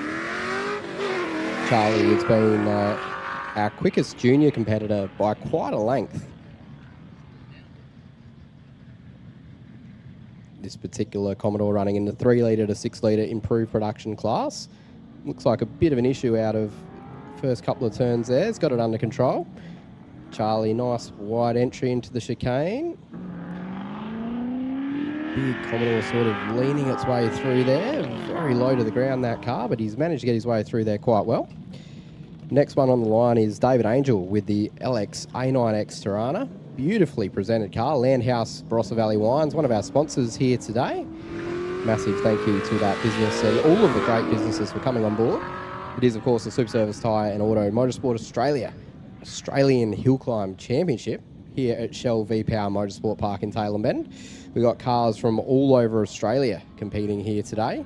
And we're getting towards the pointy end of the field. The numbers go up and the cars get more and more serious. We're going to be seeing our Formula Libre open wheelers coming out quite soon. Dean Teague and Dean Amos have been the cars to watch with that. So do stay tuned. They're coming up within the next 15 or 20 cars. This one here is Kylie Howard in the beautiful V8 Supercar replica Commodore. It's a great weekend for a car with a supercar livery on it. It is, of course, Bathurst. The big race is happening tomorrow. The top 10 shootout will be happening sometime around now, I'd imagine.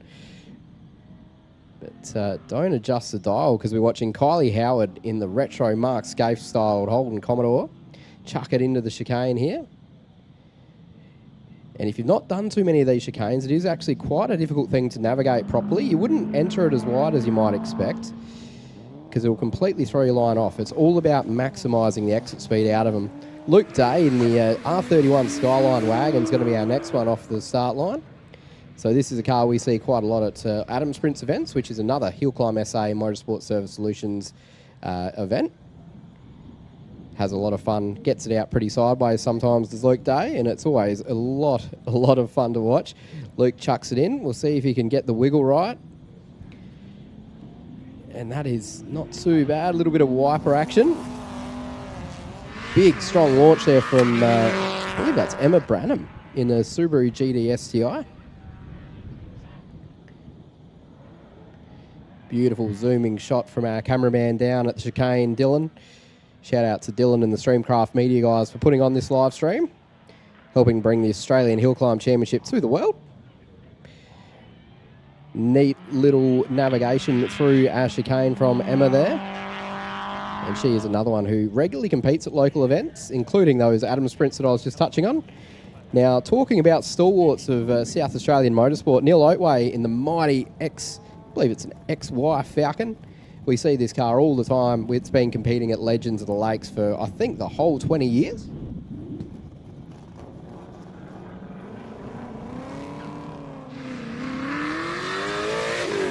Of quite a few with Jamie Crittenson and Rob Vanderkamp, who take their Falcons down to Mount Gambier every year and have a weekend full of banter, V8s and motorsport. That massive event's coming up in just a few weeks' time is Legends. If you want to enter, you've definitely missed out. It sold out in like 15 minutes this year. That's one to put a note in your calendar to make sure you're ready to go a month prior if you want to enter that. That truly, it is a bucket list event. Everyone needs to compete there at least once. Damien Wilson in the S13 Sylvia is our next car off. Another one of our locals that we see at places like Legends, places like Adams Sprints. Always quite quick in this one. So he's running in Club Sprint 2-wheel drive this weekend. One of our Time Attack classes.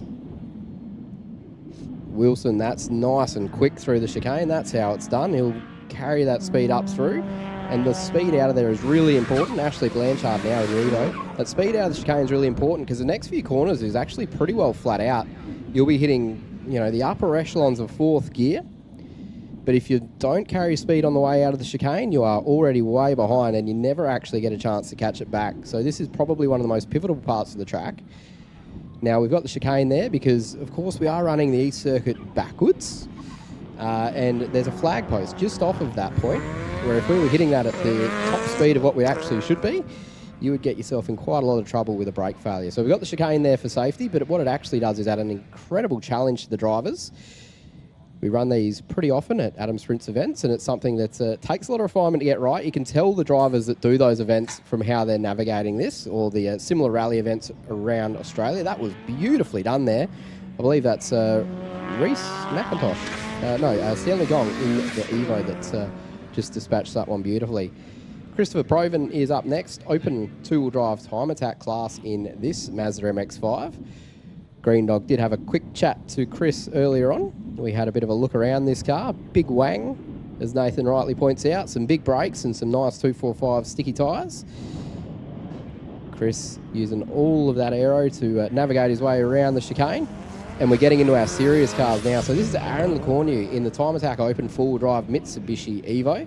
We're going to be seeing all our big names next. Guys like Damien Brand, Dan Day, Doug Johnson, and into our Formula Libre cars quite shortly. But for now, Aaron Lecornu is chucking the Mitsubishi Evo down towards the chicane. Now, big aero doesn't sort of work great at these lower speeds. It's not as big an advantage, but what the Evos do have is that unbelievable all-wheel drive grip. Now, this is Damon McGinn in the WRX. I've been for a passenger ride in this car at Colin Grove, and it is absolutely crazy machine. One of the quickest cars that you'll see in local hill climbs. Damien's been building that one for many, many years. Up around the sort of 400 kilowatts at the wheels mark. Pretty serious gearbox, serious suspension setup, and a driver that doesn't mind chucking it in and using that grip. Now, if you want to post a car, here it is. Damien Brand in the mighty two-door GC8 WRX. In my opinion, probably the coolest locally built race car we've seen since the SJ1000 10 years ago. Bit of sideways action from Damien Brand. He's not shy, and he'll chuck it into the chicane and show us how it's really done. More speed through there than we've seen from anybody by miles. Randy is on a flyer. He's been pretty quick so far today in the sort of 55 ranges. Dan Day, definitely a firm favourite for quickest tin top here this weekend as we walked into it. Dan only got here late last night. We didn't see him in practice. This car did have some issues at the World Time Attack Challenge, which meant he's kind of pushing uphill to make it to this event. But absolutely using every piece of the chicane and all 1,000 horsepower on the exit. Dougie Johnson, where there's a Dan Day, there's a Doug Johnson not far behind. Both of them running in Time Attack Open 4-wheel drive, always fighting for silverware. Doug in the Ampol Auto GC8, using every single millimetre of the track. That's beautifully done. A lot of speed. This looks like a quick run, bit of a wiggle under braking. Beautifully navigated through the chicane there. I think Doug's on for a blinder. Henry Beasley's going to be next. Massive anti-lag. Shooting fire out the back. Off goes Beasley in the Mitsubishi Evo. It's fantastic to see such a great range of super quick all drive time attack style cars running here at the Australian Hill Climb Championship. That's going to be one of the hardest trophies to take home when all is said and done. Next up, we'll be seeing another one of our Mitsubishi Evo competitors. This car is really special. Mirko Gerbik's Mitsubishi Evo 7. Now, if you're here at the Australian Hill Climb Championships today, or if you're watching from home and thinking about coming down tomorrow, make sure you go check this thing out in the pits, because cameras don't do it justice. It is absolutely covered to the teeth with carbon fibre, full custom, full aero, full wide body. You can see that thing getting within millimetres of the ground with that. Probably several $1,000s worth of carbon aero work scraping across the tail and bend circuit here. Mirko's been in the quicker sort of end with his class, and I'm really excited to see how he goes. And now we start to get towards the real hero cars of the Australian Hill Climb Championships. These are the ones where they're going to be fighting for outright honours throughout the weekend. Our Formula Libres. So we should be seeing the first of those coming up pretty shortly. So it'll be Alan Bird. Apologies. Who have we got here? Car 1, 2, 3. This is David Pfeiffer in the Speeds RS09. Really beautifully presented car, almost reminiscent of a JPS Lotus style livery on this one. And for the Formula Libres, it's a bit different. Closed bodywork rather than the full open wheeling that we normally see. Shades of like a Le Mans style prototype or something like that in this Speeds RS09. Pfeiffer only had the one practice run yesterday, but things did look pretty quick from what he did on his first one off the trailer. Does appear to be having a small issue here, does David Pfeiffer. And main man Tristan on the start line,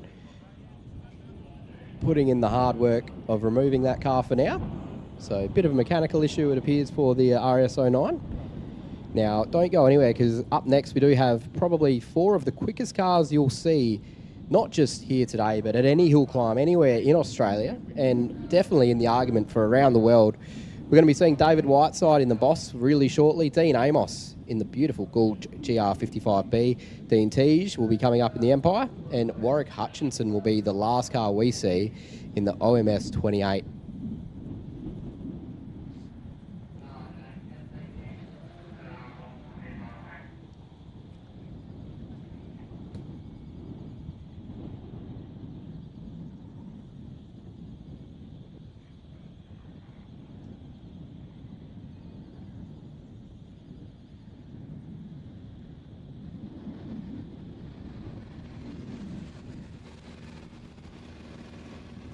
All right, I mentioned Dean Amos. This is the man to beat this weekend in the Gould GR55B.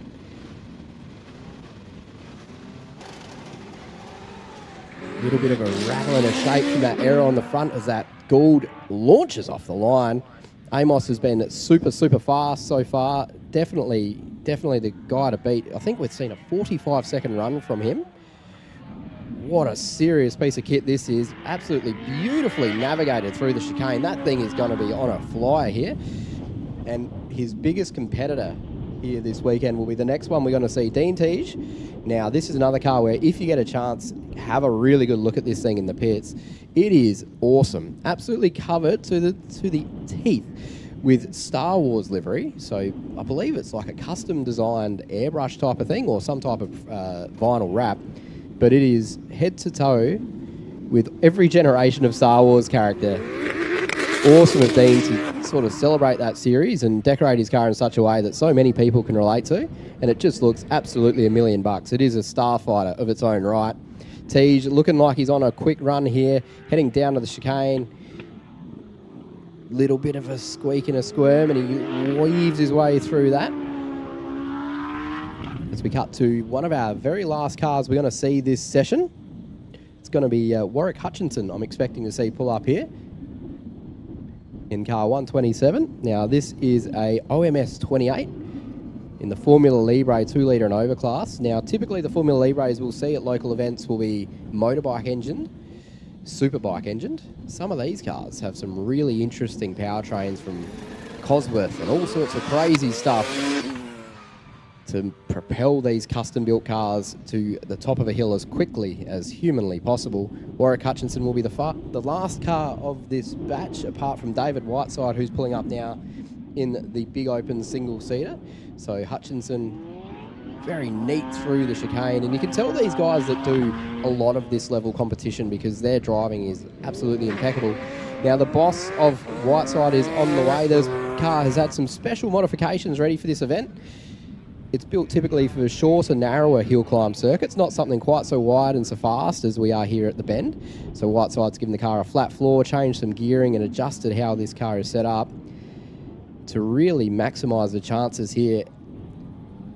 The full name of this car is the Cheap Big Open Single Seater. And Whiteside is wrestling it really well there.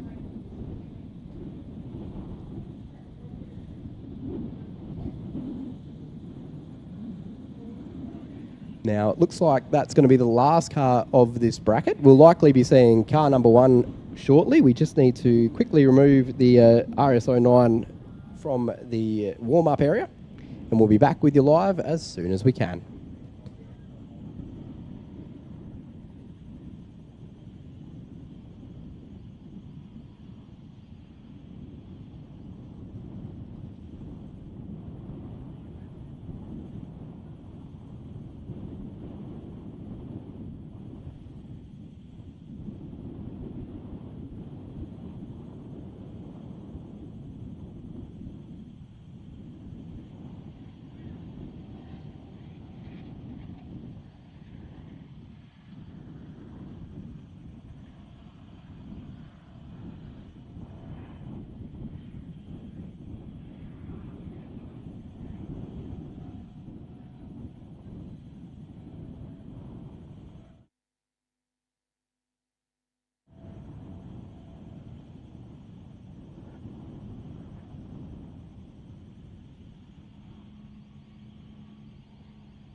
We are back underway here.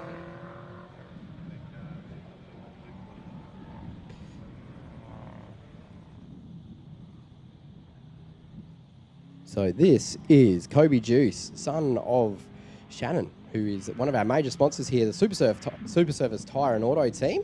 This is, of course, the SupaService Tyre and Auto Motorsport Australian Hillclimb Championships. Kobe running in this beautiful little GC8 WRX. They pulled it off of the showroom floor at the SupaService Tyre joint, just for Kobe to drive it out here today. His dad, Shannon's, running a beautiful black GD WRX STI this weekend. Keep an eye out for that. That's car 16. We'll be seeing Shannon pretty shortly. Dale Proven on the track at the moment in the Mazda MX-5. Coming into the chicane. Neat little wiggle. That looked pretty quick to me. Proven running through. We'll be getting some lap times through on this live stream pretty shortly as well. If our mate Scuderia Verde, Nathan Green, can hear me, be cool if you could come up here and grab the mic, because it's going to be my turn to go drive pretty shortly. So on track here, we've got, I believe this car is shared, so they do run them a little bit out of cycle when they're shared, just to make sure that everybody can get to where they need to be. But that might be Daniel Prentice in the Escort Mark II. Now, the Honda Integra Type R of David Parr is next, running our road car 1.6 to 2 litre class. Fantastic to see the Type R. This has become a bit of a modern classic, a real JDM icon. So it's fantastic to have one of these cars out here getting pushed to its proper limit using all of the VTEC. David will watch him through the chicane here. Nice braking in a straight line. Little bit gentle through there, and he's made it through in one piece. It's quite a lot of car nowadays, quite a valuable car to be throwing around the East Circuit in reverse right here at Salem Bend. Hamish Crew in the BMW 118i E87 is our next car heading around. These cars, I believe this is one of the generation of BMWs that both hatchback and rear-wheel drive. Now, they did that for numerous years. Really popular model in the used market because it's a very rare offering and it makes for the ultimate driver's machine. Mark Lacey will be next, and I'm going to hand off to my mate, Nathan Green. Thank you, Hayden. Go and have a run. Try and be less mediocre this time. Just full send in the WRX, please. All right, so we've got Carlos going in the Renault Clio, attacking the chicane. Nice neat exit. Start line, we have a black Honda Civic spinning the front wheels. K20, I'd say. K20 in those Civics. And then we've got Campbell Soup on the line. Normally in a 200SX, has more GDR Skylines than most people. And he's in the sex trail today, winding up the windows for the aero. It's got the sunroof slightly ajar, fretboard downforce, and off the line. So composite or plastic front guards from factory. Lightweight racing machine. Grassroots motorsport, you really can race anything. So got Anthony Daly on the line in the I-30N. Oh, we're back to Campbell. Look, Campbell's doing the racing line there. He's right out to the side of the track. He could probably just go out in the grass. I should tell him this. He's not allowed to hit a bollard, but he could theoretically just drive around on the grass. Anthony Daly in the I-30N. Snap, crackle and pop off the line.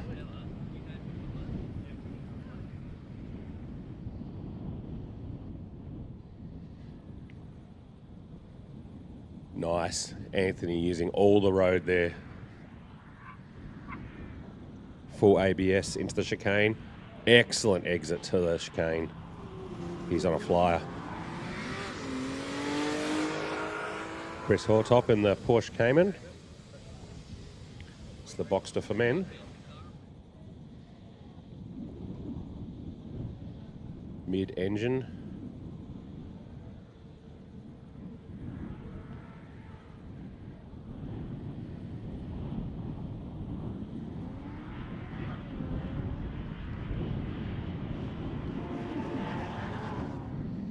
AMG getting off the line.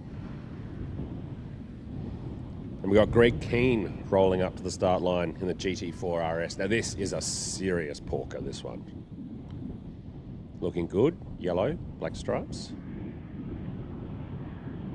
AMG, bit of a shallow entry to the chicane.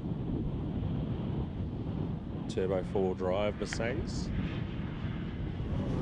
We come back to Keane, lighting up the rear slightly off the line.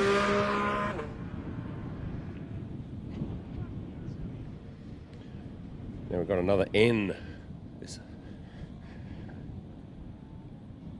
Keane using all the road. A lot of tarmac rally experience.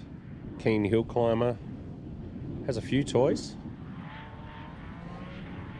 All right, so we'll go back to Mark Reuter in the i20N. So 10-year break from motorsport for Mark. We spoke to him earlier. Did a number of seasons in improved production in a Mazda 808 with a BP in it. Him and Tony Wallace held many lap records around the country. Life got in the way, and his daughter has got involved in motorsport recently, and Mark's got the bug. So he bought this i20N so that him and his daughter Bella can do some motorsport, and yeah, look at nice exit there. Black WRX launching off the line.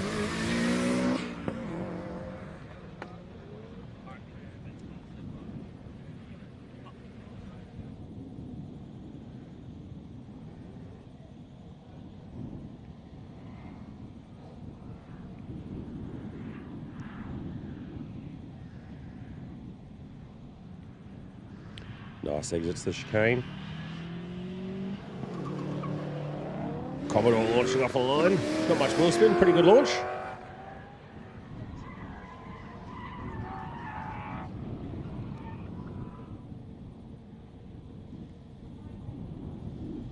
Big Commodore going through turn 2.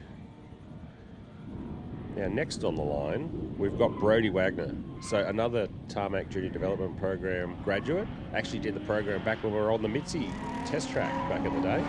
He's in his Nissan Skyline and part of the organising committee of this event. So yeah, he's getting around it.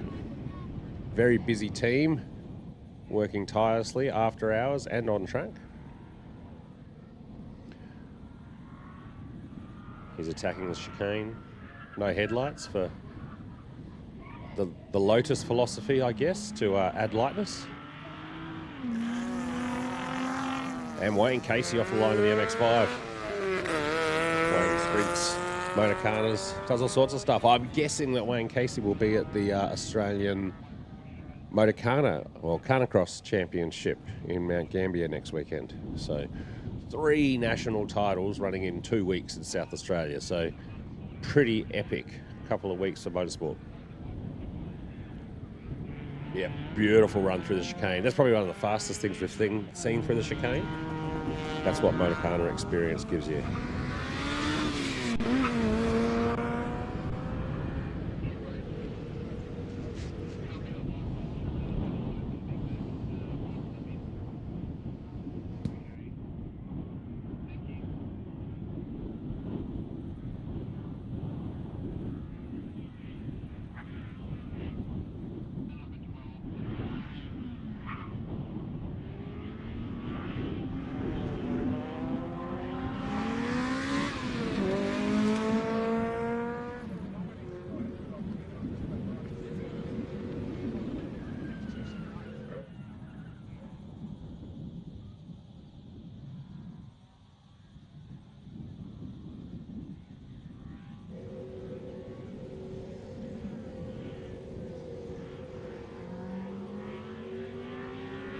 WRX STI off the line with a bit of axle tramp. Beautiful looking car. Go back to the earlier in the live stream, we had a great chat with the owner. Very much a worthy tribute car, that one. Should be fairly aggressive in the chicane. Those speed line wheels, period correct. Perfect livery. Now on the start line, we've got Rebecca Boggiano. Races Circuit Excel, races motorcycles, swings on a sidecar. I reckon I see her the racetrack every second weekend, riding or driving something. Fantastic competitor, full of beans. And I reckon we'll convince her to come out to the Super Sprint Championship next weekend. Nice run through the chicane. Go on your back, all 62 kilowatts onto the ground. There's Ben Treelaw off the line in the WRX. All right. Now on the start line, we have normally the voice of Hillclimb, Hayden McMahon from the pit walk. He was kind enough to let me drive this car in reconnaissance. Also used it for filming at SA Time Attack earlier this year. Lovely car. Doesn't rev as much as the RB26. Sort of, I was wondering what was happening, and I was like, oh, that's the rev limiter, mate. I was like, oh, okay. But yeah, brand new car. And he's using it what it's designed for. See how he goes for the chicane. Much more nimble than his Chrysler 300C. Yeah, nice exit there. Yep, hold it flat. 5 cylinders of fury. So it's the 2.5 turbo 5-cylinder in the Mondeo. Similar architecture that they inherited from Volvo back in the day. Great engine. Massive heads on these things. We see this regularly at Hillclimbs like Collingrove. As I said, the 5-cylinder rumble is very unique.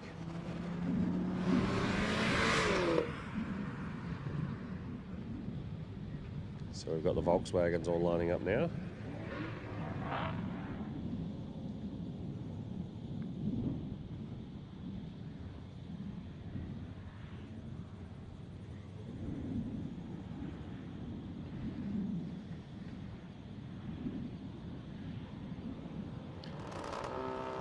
So Alex launching in the white Volkswagen Golf R. 4-wheel drive turbo, plenty of traction off the line.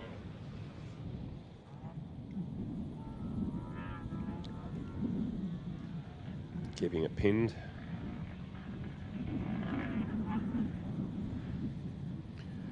Right, on the start line, we love a good tribute livery. We've got Craig Micklemore.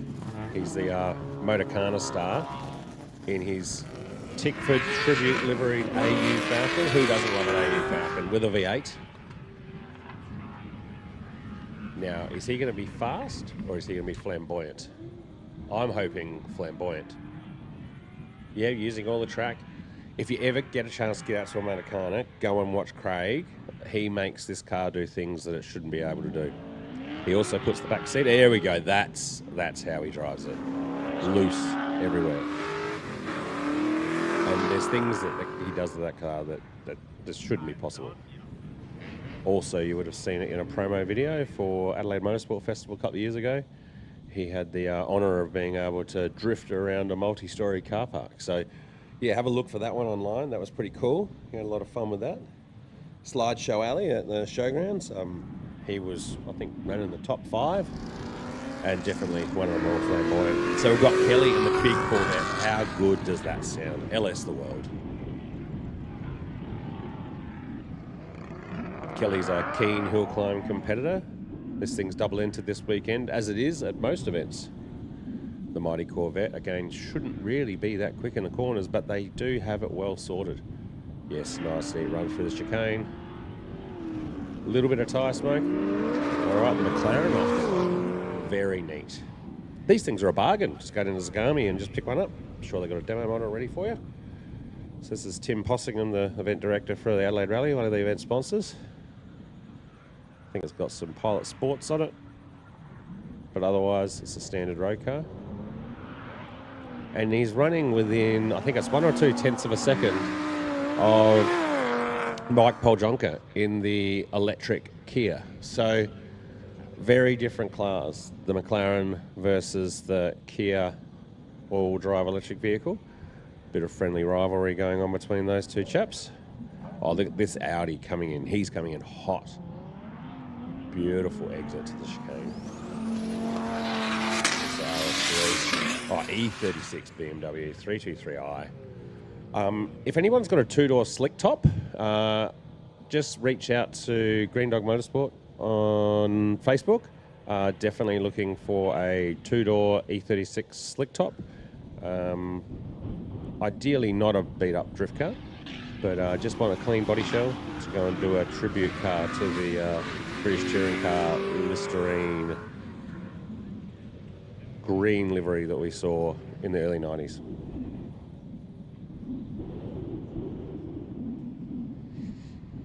Bit of an awkward exit to the corner in the Toyota MR2. Mid-engine. Should get a solid exit, having the weight over the rear.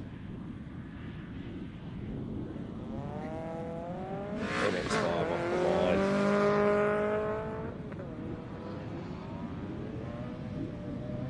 So this is the one with the hard top that we spoke to the owner of earlier.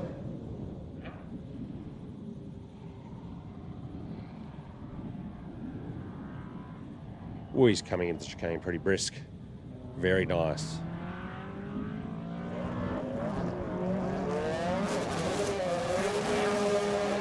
Porsche WRX, owned by Sean Day. I think he would say own it, or maybe he'd say he's the custodian of this car.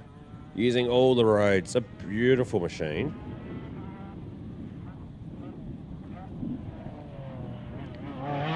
Solid into the screen. R32 Skyline off the line.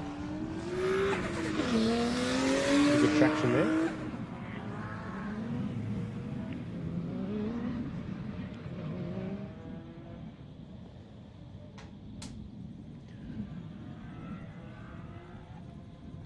So we've got another Porsche 9972 Cup car, also serviced by Sean Day. Oh, sounds fantastic off the line. Flat 6. And then we've got a special treat, another 6-cylinder on the start line. Barrow of the World. The Ford Cortina here, running the Barra Turbo. Nice balance of air on it. Good drive off the line. I think that would be like up, but it's got that thing hooked up.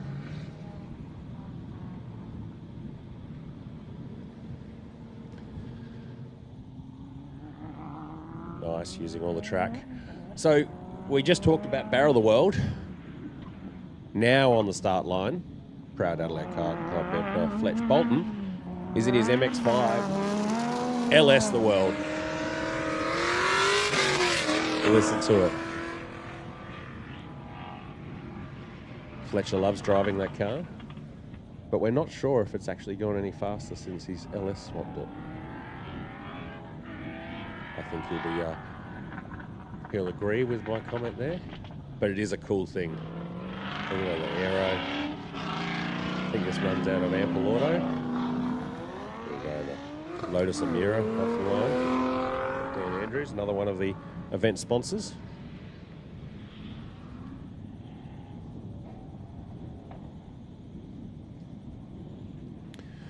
So Dan calls himself DA Racing Driver Development, driver training at a number of levels. So from heavy vehicles down to sort of motorsport driver training. Mark Haig off the line, Out of Motor Bodies, another sponsor here. Got all the sponsors in one little packet. This is good. Makes it easy for me. Mark is our chief driver coach for the Tarmac Junior Development Program. He's got a number of cars. He's got a beautiful R32 GTR Skyline, which I should have bought. He bought low and probably sell high. Anyway, this Datsun 1600's got a Rover V8 in it, of all things. Another Porsche running off the line.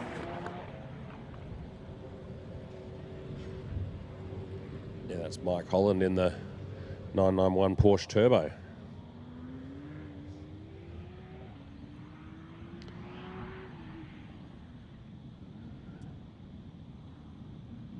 So Ford Focus on the line, prepared by BRM. The old Bronte Rundle Motorsport outfit, run by Mark Rundle these days.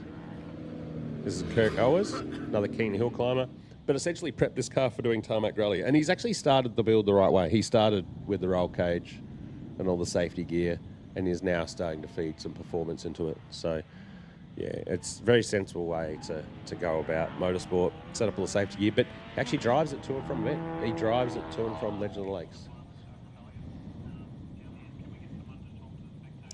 It's got the Northline Euros Audi TT.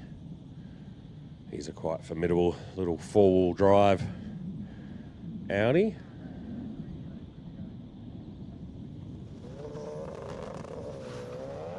Oh, launches off the line. A little bit of limmy bash. Now we've got the fastest roller door mechanic in the land. This is Nick Strakheisen. This R35 GTR has been kicking around the state for quite some time.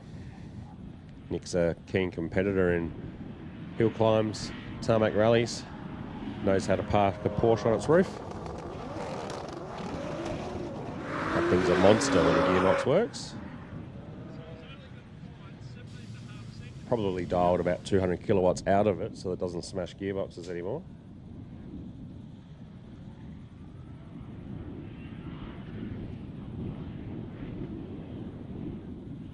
It's a big car to get through the chicane, the R35 GTR. Now, huge change of pace. VT Commodore on the line. Factory wheels, half cage. Go racing. That sounds fantastic. LS or 5 litre? What do we think? 5.7 LS? Yeah. I do have a soft spot for the old Aussie 5 litre though. You could put one of those on Club Rego now. 2000, coming up to 2001. If you want to know about Club Rego, come and see me.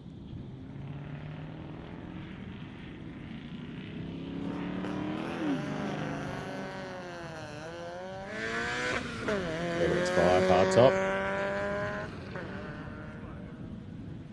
Your PRP clubman rolling up to the line. Very slick looking clubman. Some of them are a bit portly, the ones built in Australia. This thing is very neat and very compact. Very low seating position. Beautiful 3-piece wheels on it.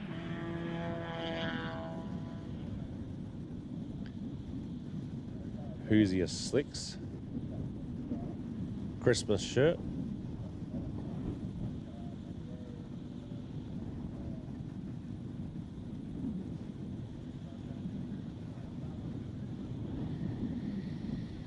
Given the okay, a thumbs up.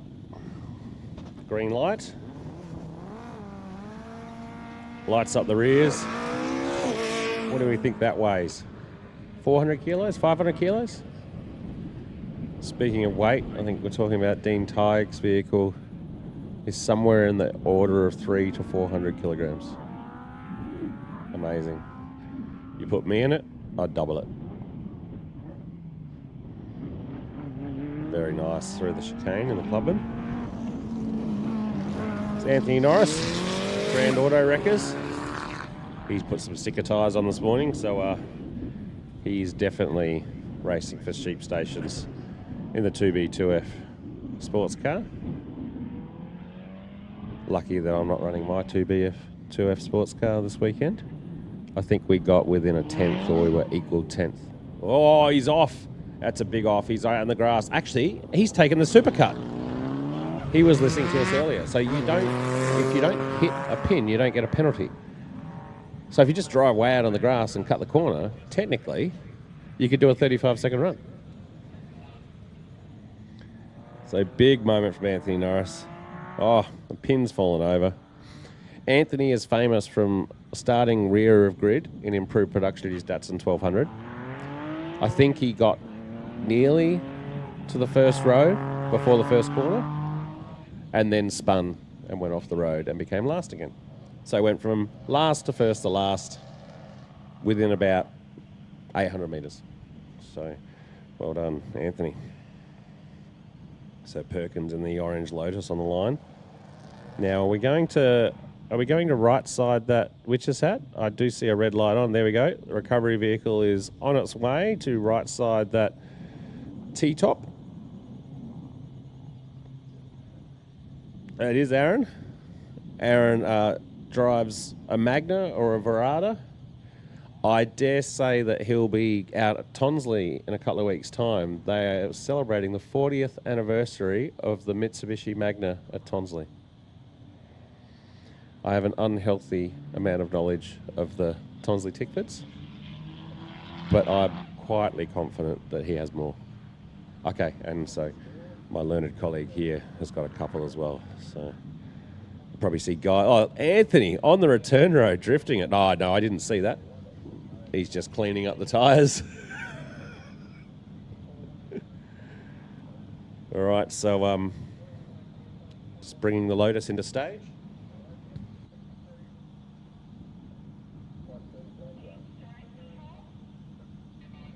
Tristan was wearing his Christmas shirt on the start line. Very festive. A keen competitor himself and a very generous volunteer, walking away with his candy cane so that Perkins can get the Lotus off the line. Oh, sounds fantastic. Toyota reliability strapped in the back of that thing. I think they're a Toyota V6. Perfect.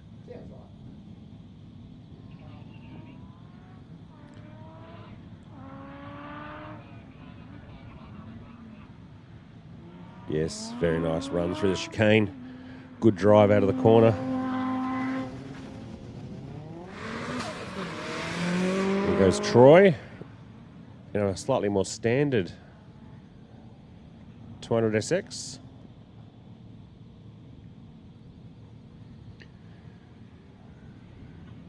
That's the last bit of audio you're really going to hear for the next two cars. Because we have our two EVs. So the first one is the Ioniq 5N.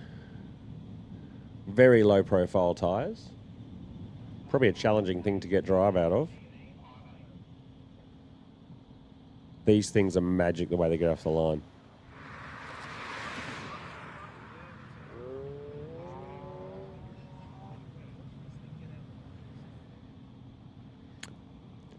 Lots of power, instant torque, however, lots of weight. So it would be a challenge to get through the chicane. Now the next EV on the line is the Kia EV6 GT of Mike Poldronka. He's running the smallest wheel that he can so that he can get a taller tyre on it. And he's got, a lot more tyre under it. And as I said before, running within tenths of a second of Tim Possingham and the McLaren. So very different cars make their power and speed in very different ways. Now this car is essentially standard. There's a repairable write-off. And what he's done is he's added lightness. Green Mini getting off the line. Now we had a chat to the owner of this Green Mini earlier. It's got a K24 in it. So, very interesting combination. 2.4 litre Honda engine in the front of the German manufactured Mini, wearing the British mark. BMW E46. This was actually one of my favourite cars in Gran Turismo. I did a lot of laps in a M3 CSL around Nürburgring. Misspent youth. Getting a discerning nod from Hayden from the pit walk. So this is a tarmac rally car. Seen plenty of events around the country and the state.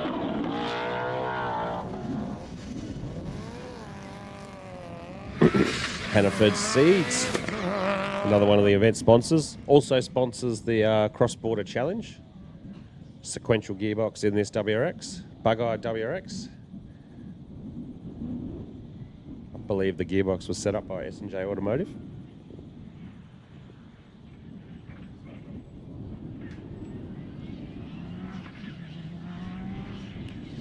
Awesome run out of the chicane. So it's all the jelly beans now, or belly buttons, I think we call them. Everybody's got a WRX. Everyone's got a belly button. I'm going to go and give my voice a bit of a break and give your ears a bit of a break and go for a walk and chat to others in the paddock.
Plenty of experience from Norm.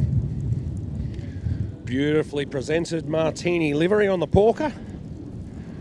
And he's going to be staying here all day because I don't think he's going to get to the cheese shop. He normally stops off for some cheese on his way home from Collingrove.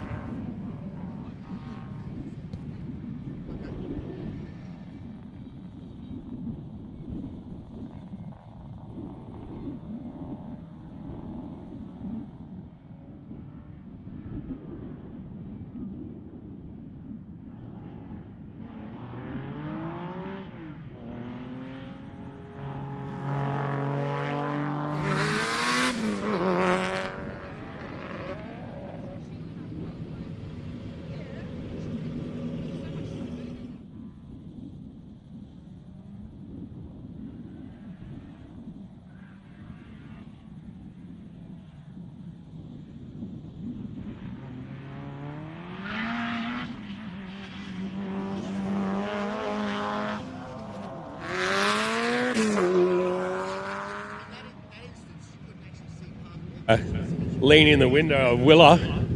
So Willa, tell us about this GR Yaris. What have you done to it, or what haven't you done to it? Oh, you know, I've put some coilovers on it, and it's got a new airbox on it. I put a new cam in it, valve springs, and it's a little fucking pocket rocket. Oh, excuse me. A little pocket rocket. You can cut that. BRX. They've been fantastic, honestly. I think they, you know, for me, I go with those guys because I know that when I get to an event, it's ready. Excellent. Yeah. Good to see you. Good to see you've done your hair today. Look, I work hard on that. Yeah. Very good. Have a good run. Thank you very much. Willa's a keen hill climber, has done some tarmac rally in that car. Yeah, so plenty done to it.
we've gone for a bit of a walk, and we're bit of a walk with the pit walk. He's got the camera on his shoulder, and we're standing on pit wall, and we're going to have a chat with a major sponsor from SupaService Tyre and Auto. You're competing as well this weekend? Correct, I am. What are we driving? 2003 GD WRX STI. And done much work to it? Oh, it's had a little bit of work done to it through Ample. So, Ample give you good service? Ample service? Ample service. So how much power is that thing making, and what tyre are you running? I'm actually running a Nankang CRS because there's no Kumos available, and it's making around the sort of 250 kilowatts. Okay, that's pretty serious. Like, I think my GDR makes 260, so a WRX with 30% less power than a GDR typically goes a bit faster. So yeah, no, that's pretty good. Yeah, it does all right. So where are you? Who's your sort of main rival this weekend? I don't know. I haven't really looked for a main rival. I'm just out here to get some numbers for myself. Yeah. Cool beans, just having a drive. And your son's driving as well? He is. All right, well, might turn around and, no, come on. No. You're all right. Come on. So what are you driving today? 1997 GC8. Oh, eligible for Club Rego. You got that on Club Rego? Don't know. Oh, come and see me, and we'll put it on Club Rego for $99 a year. All right, you'll save a heap of money, and with Shannon's insurance, it'll be cheaper as well. What sort of times are you doing? 71 seconds. Right. What's your dad doing? 65, 66. Yeah, okay, so you're not beating your dad. That's good, because he's probably paying the bills. So, yeah, but give it a couple of years, then you'll be allowed to beat him. So, what's your objective this weekend? I'll probably reach the 70s mark, beat a couple of the boys from work. Oh, a couple of the boys from work. So there's a few of the lads here from work driving as well? They are. So what cars are they in? The BMW and a little Civic. Yeah, nice. Love the Civic and love the BMW. What a combination. K-swap BMW.